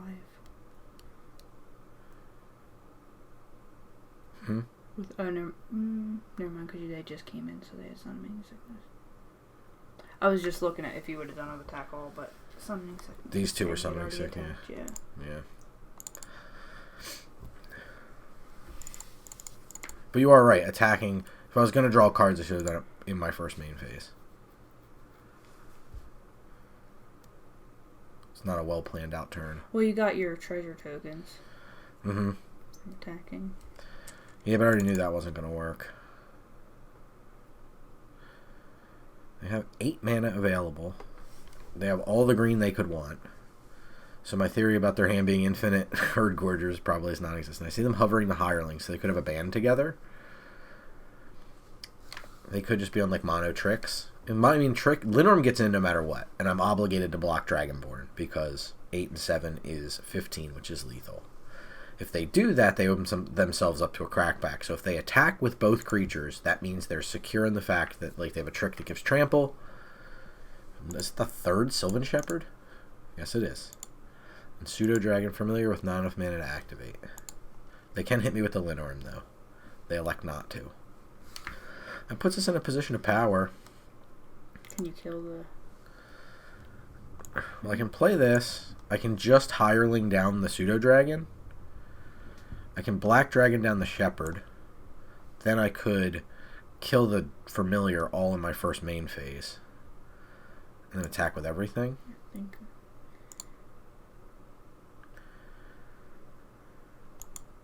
Okay, good enough for them. I guess they were... They've seen enough. Can we get the old rank up? See if we can hold that platinum tier 3.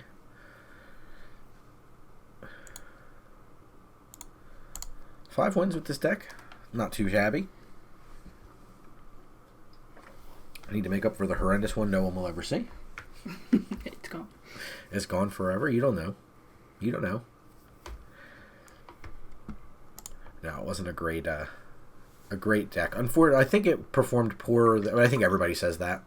It performed poorer than it should have, but I do believe that. I think the deck was pretty solid. I think it was at least a 3 or 4 win deck with no big power but a good curve, and definitely had some issues. We get to go first. Hand sweet, not like super quick hand, but all the 3 drops you could want.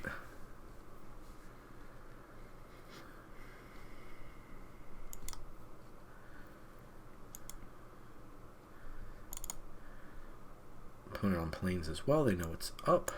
So we'll play swamp. The jig is up. Not a whole lot of information given out and limited this way. Oh, good lord, their 2-drops are good. I think that means we're going to play merchant. Gives us a treasure if we're in desperate need of one. Next turn we can play dwarf fairly, or priest, excuse me. It was a dwarf. Fairly easily. We are going to get bopped by Clement, who will likely specialize this turn unless they have one of their creatures to play. Clement can specialize currently into... Creature card in your hand, get this one. Oh. There's the zombie mode. Good, we still have a blocker. Means we're not taking damage, but they do have a pretty full board. OG's pretty good against all that. That's tempting. The scry's a little weak, so I'm going to try to draw out of this. It also lets me hold up Hippogriff if they have a removal spell, so it's not like the end of the world if I draw dead. So we can trade for a zombie, block the 3/3 if we need to. We can elect to just take a couple damage as well. That's fine. We're at 21.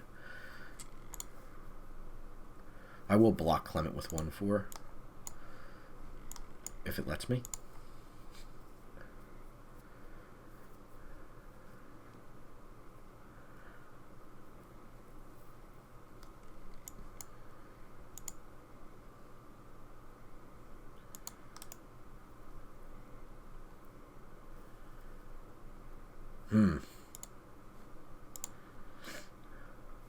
You'll lose your blue. No, I lose the indestructible.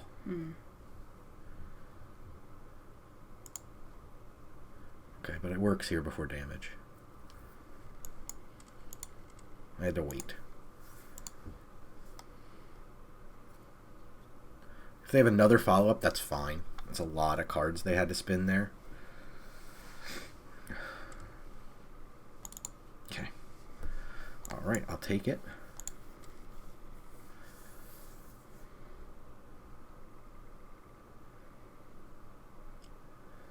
Yeah, I think we want it. I think we probably want swamp here.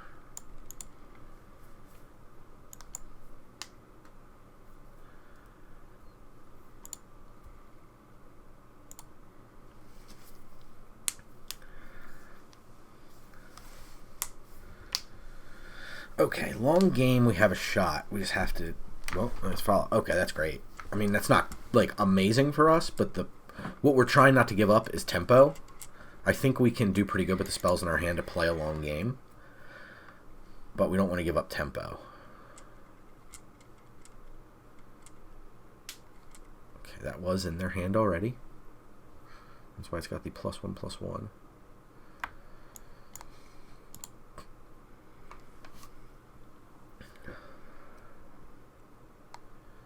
You did it right. I did. You're allowed to make a mistake one time. It's when you repeat the mistake. It's the problem.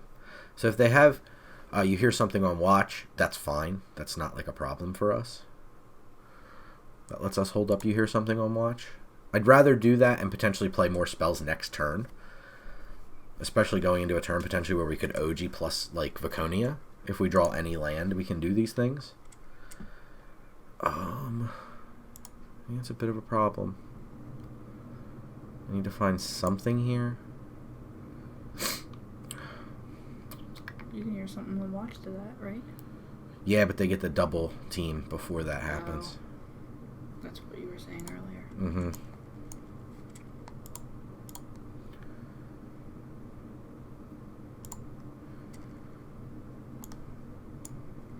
We could confront them by robbers and tap it down, but that's a pretty soft play.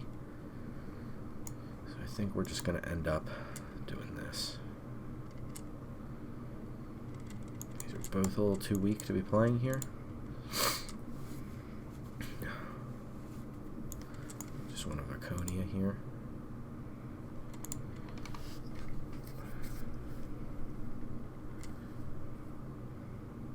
Okay, see, tower helps. It's a turn too late, so I don't know if we care about it so much at this point, but...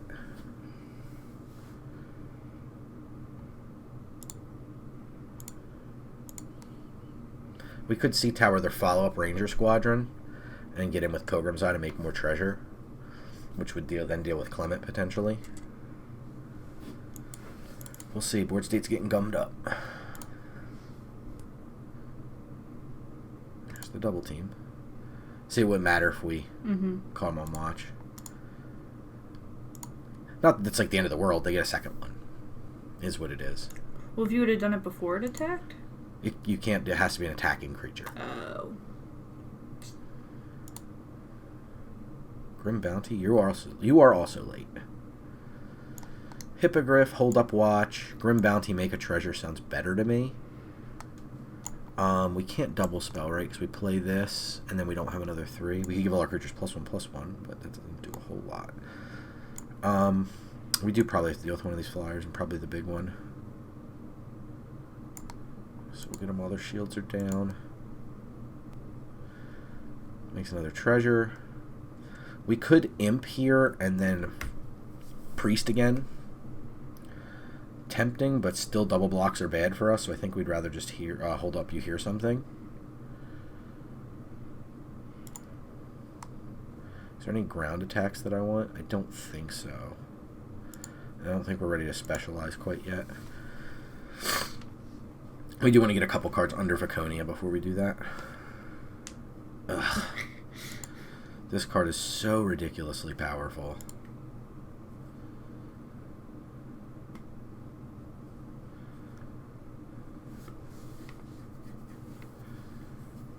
And we don't have any good removal.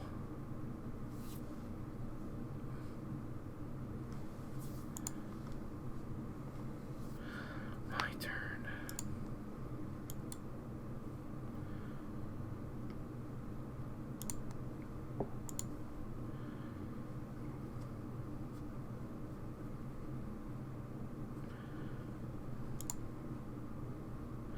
You know a card's good when they don't even bother to attack with their free. They don't even bother to take their free attack with their flyer. That's how you know a card is good.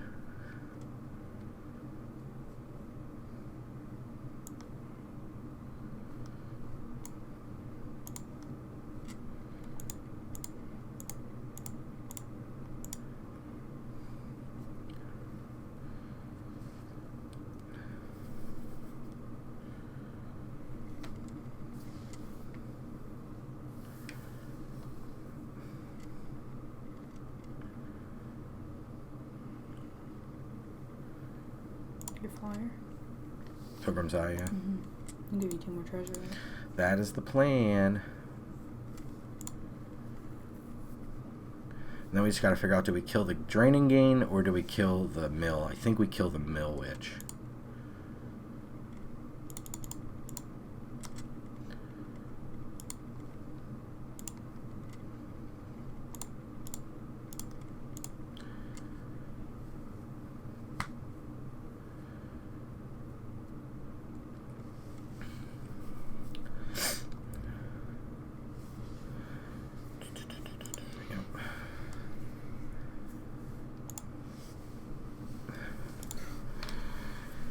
What does that first one do? It makes the other 2. Oh. Oh, Christ. You're gonna flicker the first one. Oh my god. That's a little good combo. This card by itself is nearly unbeatable. It's one card that requires 3 removal spells to fully deal with. And white is a blink effect color. So it's just like... It's really...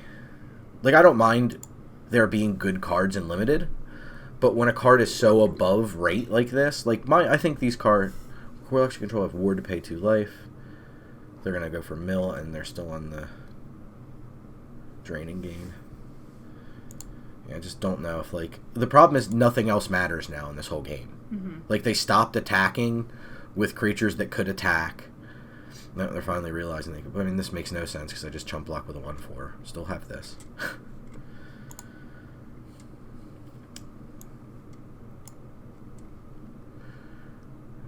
Hippogriff.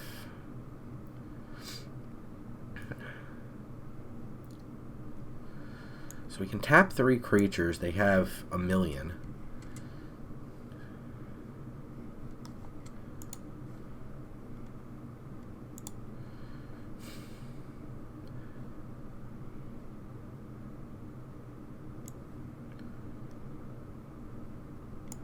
just don't know what we can do here.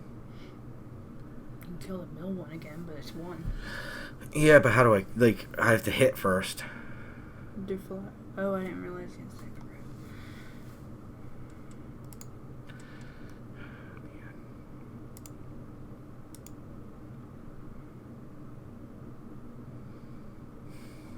Okay.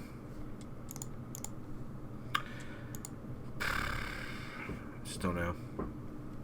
That's the problem, is it just feels like every card in my hand is basically invalidated.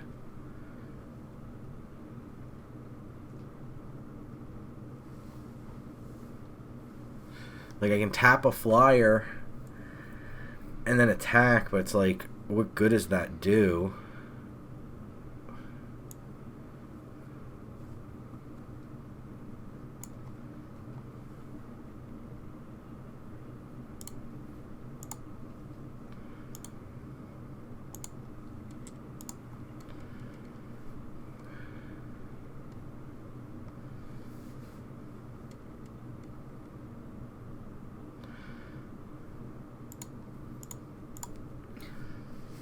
I don't think there's much else I can really do here.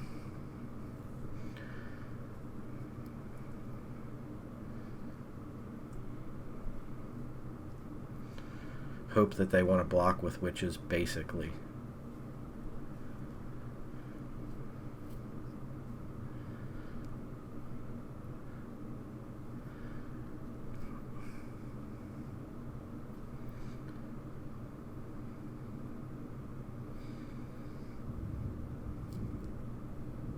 I thought that was Ellie growling for a second.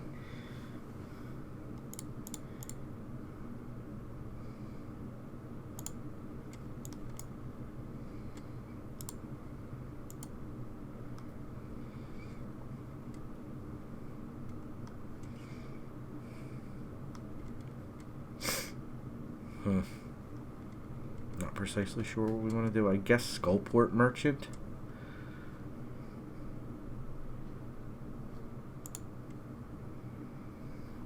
It's the best blocker.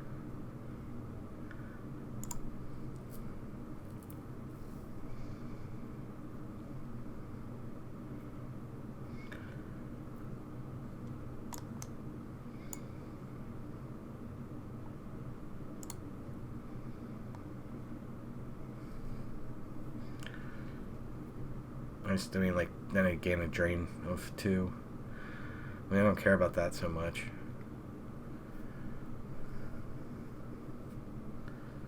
Yeah, drain of 4. Just can't deal with that card. I'll scoop them up after this. They'll probably just swing with everything here. If they do, yeah, that's whatever. Cards like that. Ridiculous, especially with the blinking it. By itself, it does too much. It just does too much. You can't make 3 cards in one in reasonably unlimited. There's no, and it's the ridiculous parts. Like, all right, I could deal with it, but your uncommon answer to it is a 2 to everything. You made it a 3/3. Like, it's so unintuitive. Like, if they're 3/2s, okay, they hit a little harder. They have but they shouldn't live through like, there should be answers at common and uncommon for these cards. Like, you put down this card and you just win the game is ridiculous. I mean, that's literally what happened. No other card in that game mattered at that point. Just, you win. Sounds good. It's just not conducive to good design. But, I mean, it's not like they really care about designing cards for limited as much as they care about people buying packs and cards for standard. Or alchemy historic or whatever. This hand is slow but fine. On the draw, it's a little suspect. That helps. This gives us perfect mana. Skullport Merchant potentially on 4 here, depending on how bombastic their drop is on 3. Or on their 4, because they're on the play.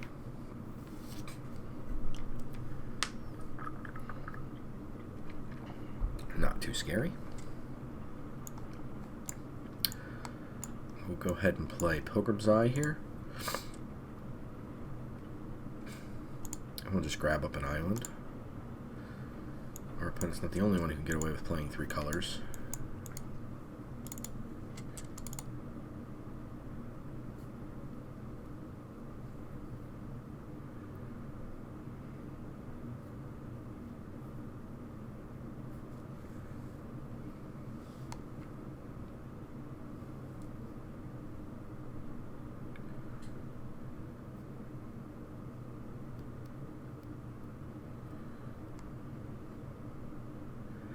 None of this really matters.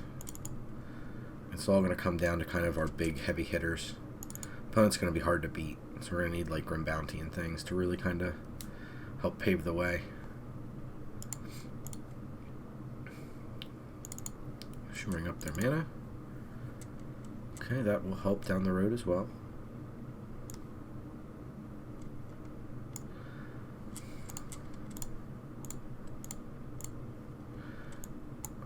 Price pot Skullport, Merchant, and hold up White Source for Hippogriff.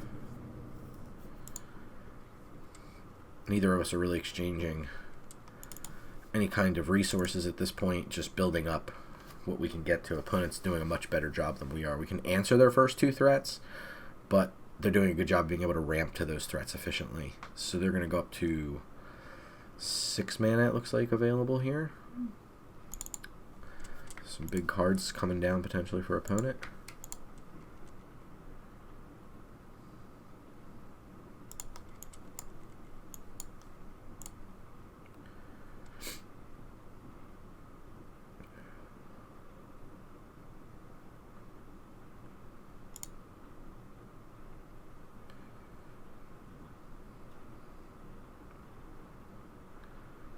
Seems like I didn't expect a trick to take up mana here. We'll see.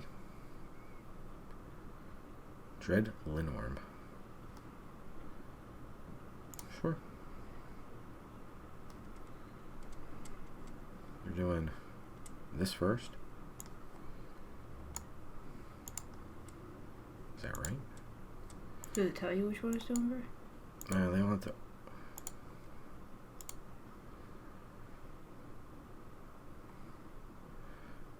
Yeah, it didn't tell me what order it was. I guess the arrows are supposed to indicate that. I'm not sure.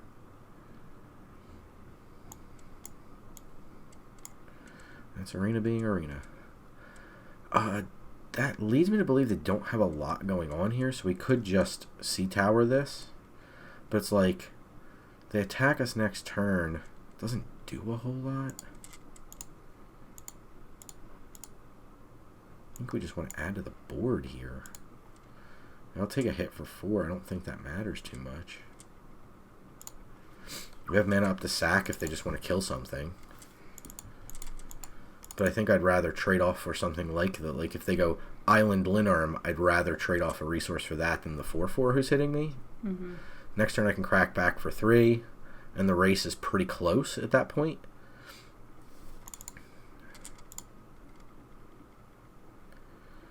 I'm getting saucy and swinging 1/1. Do I want to lose 1/1 to like a lightning bolt at all?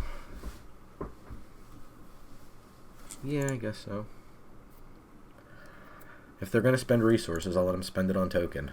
Or killing my Skullport Merchant or whatever they want to do. Exactly lightning bolt. Is it? Yeah. Oh. We saw it earlier. Mm-hmm.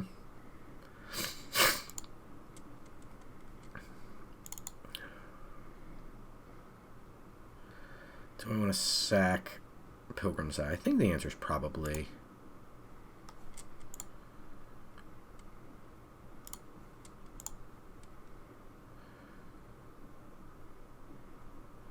I'm going to have to kill the Evokers here. Did I draw? No. I mean, I'm not going to be able to cast it.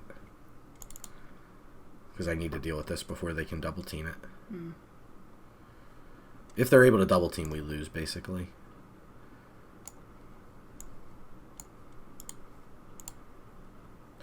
If they have like Wild Shape or something here, we just lose. Or another Linarm or whatever. Okay, well I can cast the Self Treasure if I want it. Probably just want to take the 4/4 down.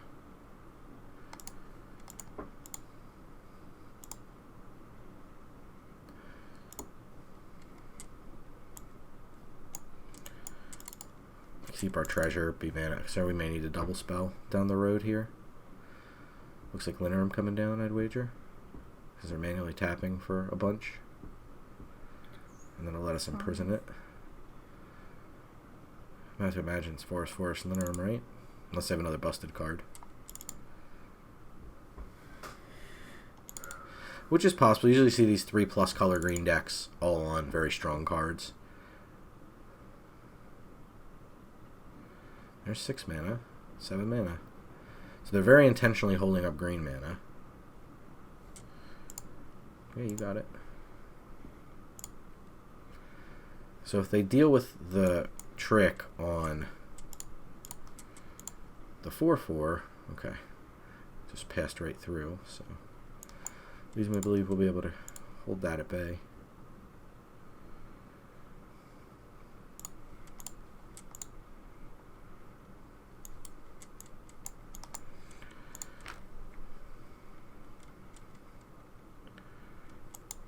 Hey, you're on the deck.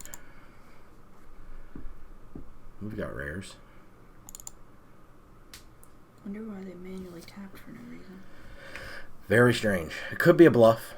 That's often, not, I want to say often, but can be used as an arena gimmick to be like, oh, I have something, you better beware. At that point, though, that card's strong enough that I have to answer it. Like, I can't, if you have it, you have it, you know? Can't really play around it. Dread Linerum on the Myconid. Means they have a good blocker. I don't think they can use that to attack then. Oh, okay. That's fine. We have a good card.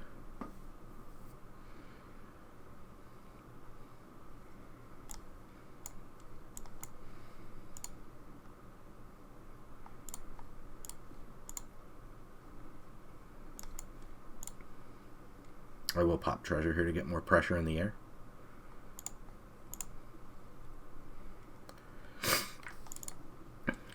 So they can play Linerum here. Basically taps them out. They get to gain 2 off the Skilled Nurture. But we have 4 in the air, which becomes 8 damage. They're going to scry and gain life here.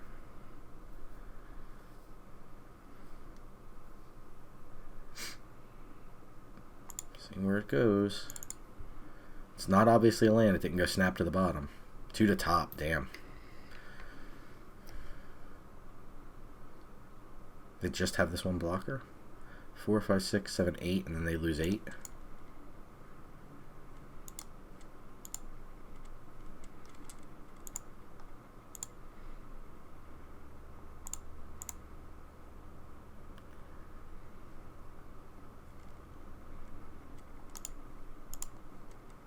Got him.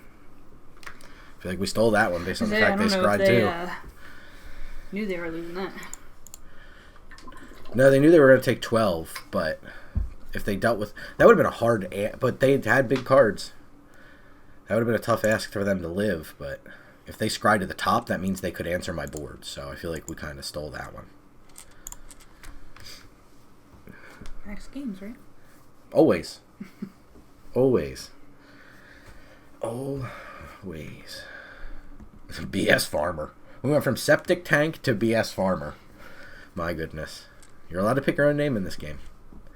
2-drop, 3-drop with a backup 2 that's removal and then late game removal. I mean, into another 2-drop. Paladin. I think we answered that with Paladin. Another removal spell in the late game. If they attack, we probably just block Nefarious Imp.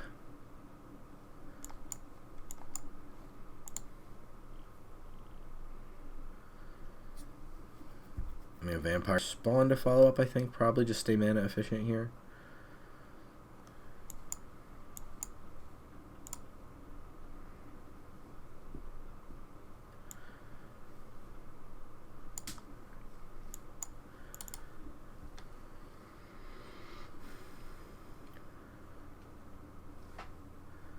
We need land pretty badly here.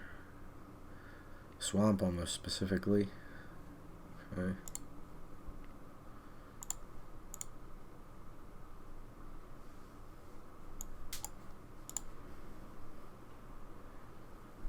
There's something on watch.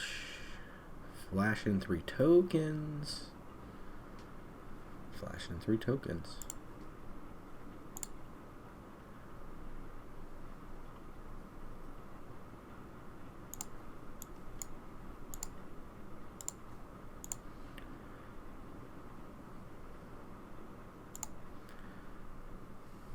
I get 2 or 1 scry because they're going at the same time.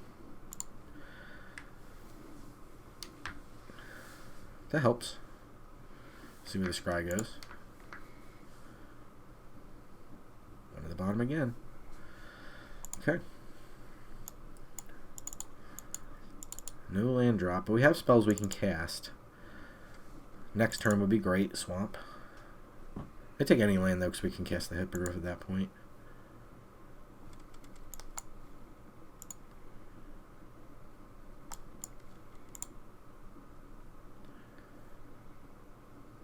Just whittle down their cards for 1/2 of 1 card. I'll take a card for a 1/2 a card. What's your bottom? Oh, we got a lot of stuff. You can see. Oh, they only see OG. Never mind. I'd be afraid. I look at a 4-card hand and all I'm allowed to say that's creature or land is OG. Like, oh boy. What do we got going on here, fellas?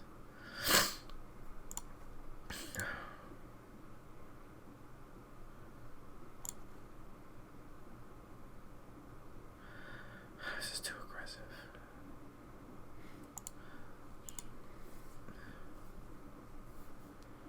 Cool.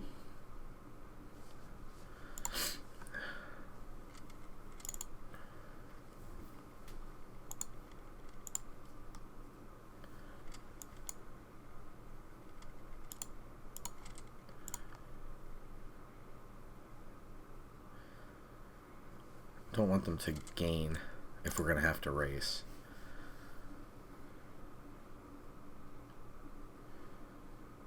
Pilgrim's Eye. Just need a land. Any land in the deck. I take Island.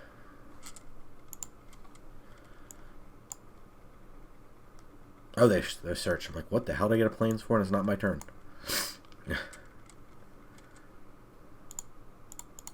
You both get a plains? I got a plains, or I drew a card because of my rare. Oh, okay. I gained a life and drew a card. They got a plains. I just happened to draw one. Okay. So we get to Sea Tower, potentially their Nefarious Imp. I think we're going to have to be a little bit aggressive because we're going to need some high upside plays. High risk, high reward stuff here.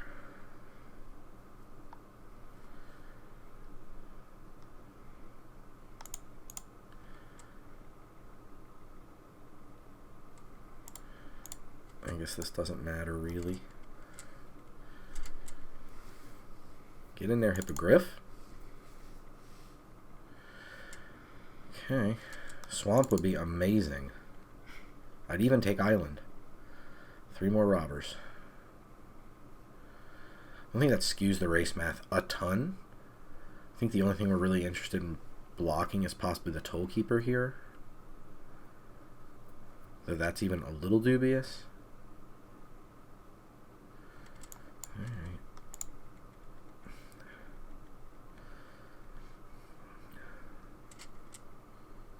Okay, 1 to top.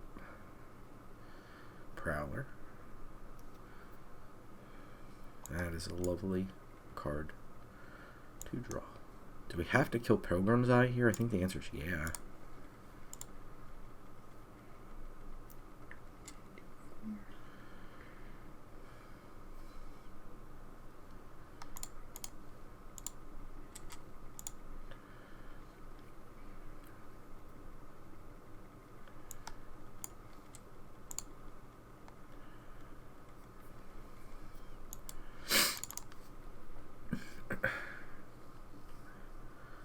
They have to kill Hippogriff here.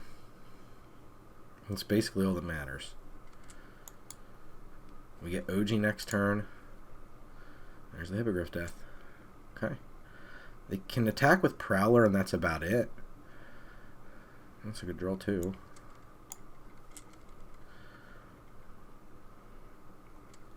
Do we just want OG here? Mm-hmm. Could OG plus Grim Bounty the Prowler? Though we kind of want Black Dragon in play if we're going to OG, but I don't want to blow the treasure. So I think we kind of have to OG here. Because the odds of us drawing an island are so much lower. These are both pretty good. Wish we could draw a card here, but I think we'll just take it like that. Do we want to...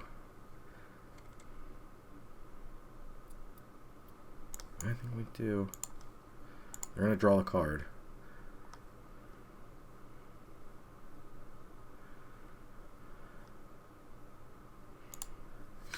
Can't attack with it, but they could triple block with soldiers.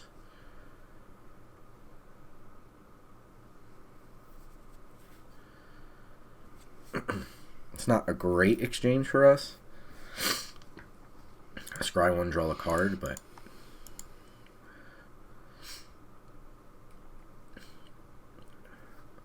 OG Vampire Spawn and 2 soldiers come in on the next turn, which is lethal.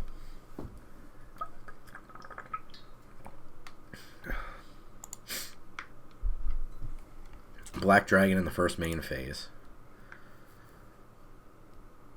As long as they don't have like a busted card here. Looks like they may be bringing something back from the yard. They were hovering in their graveyard. Nothing really great in their yard.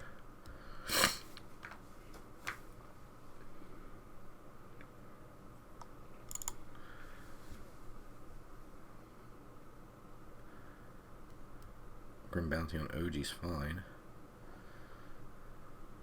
Into Vampire Spawn. It dies to Black Dragon. They can't attack here.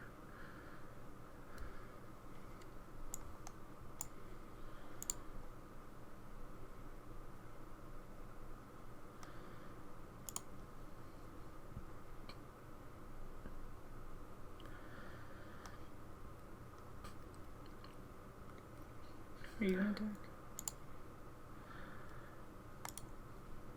I think I just attack with Vampire Spawn. Attack all of them, they have to block it. Well, here they have to block, right? Well, they could take 2. It doesn't make much of a difference. Because the crackback isn't scary.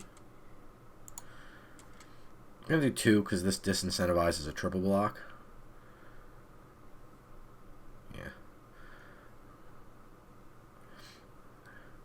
They wanted to lose something there. So they could scry. Yeah. That's the downside to attacking is they get a scry. But they scryed to top, so they were drawing whatever this was anyway. Guiding Bolt. Not a big deal because now they can't triple block. We'll see how the scry arrangement goes. But now we can just attack with Vampire Spawn and they're obligated to chump.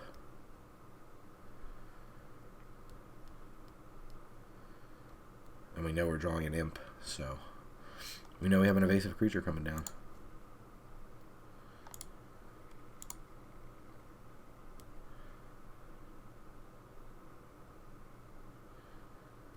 I get to draw. Or if they get to scry and they already scribed one to the top, so we know that's going to go back to the top.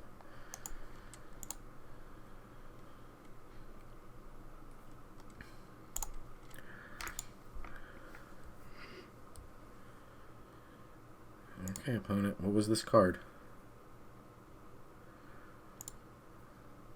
How much BS have you farmed?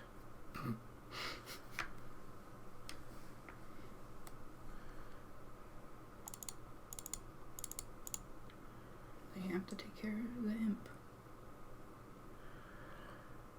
They have to deal with the imp immediately. No, they have to deal with 2 things immediately, because the Vampire Spawn can attack plus the soldiers. 3 creatures, 1 blocker. I take it that it was not good enough. Tapped. Important point of note on that card. They have just enough to activate it now. They can get rid of the Nefarious Imp and get back something. Likely has to be Vampire Spawn here? Yeah, almost assuredly. To gain 2 life. Yeah. Gain 2 life and make a blocker. So then they can take 2 off the imp and go to 2.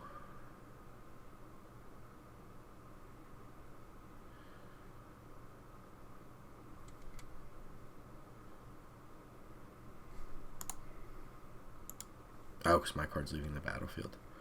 I think Viconia will do. That will drain them for 2.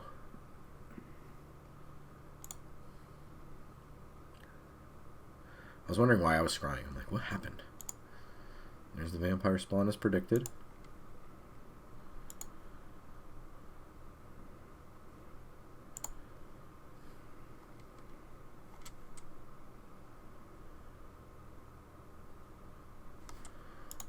Let's see. We can't Viconia into black, which would drain and gain. We can Viconia into white, but that's not going to do a whole.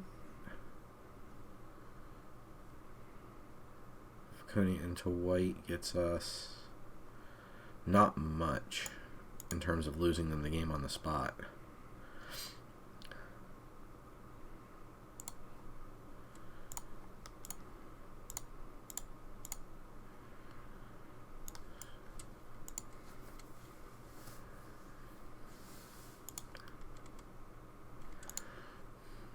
Check the white half just to be sure. Yeah. Wait a minute. Their cards are basically printless unless they find something with flying or destroys the Nefarious Imp. And if we draw any swamp or a card that is black, we get to Viconia and drain them for 2. Managed to pull it out. A little 7-win action for you, everybody, with a pretty solid black-white deck splashing for double OG. I think definitely changing up and getting rid of Crydle was a good call.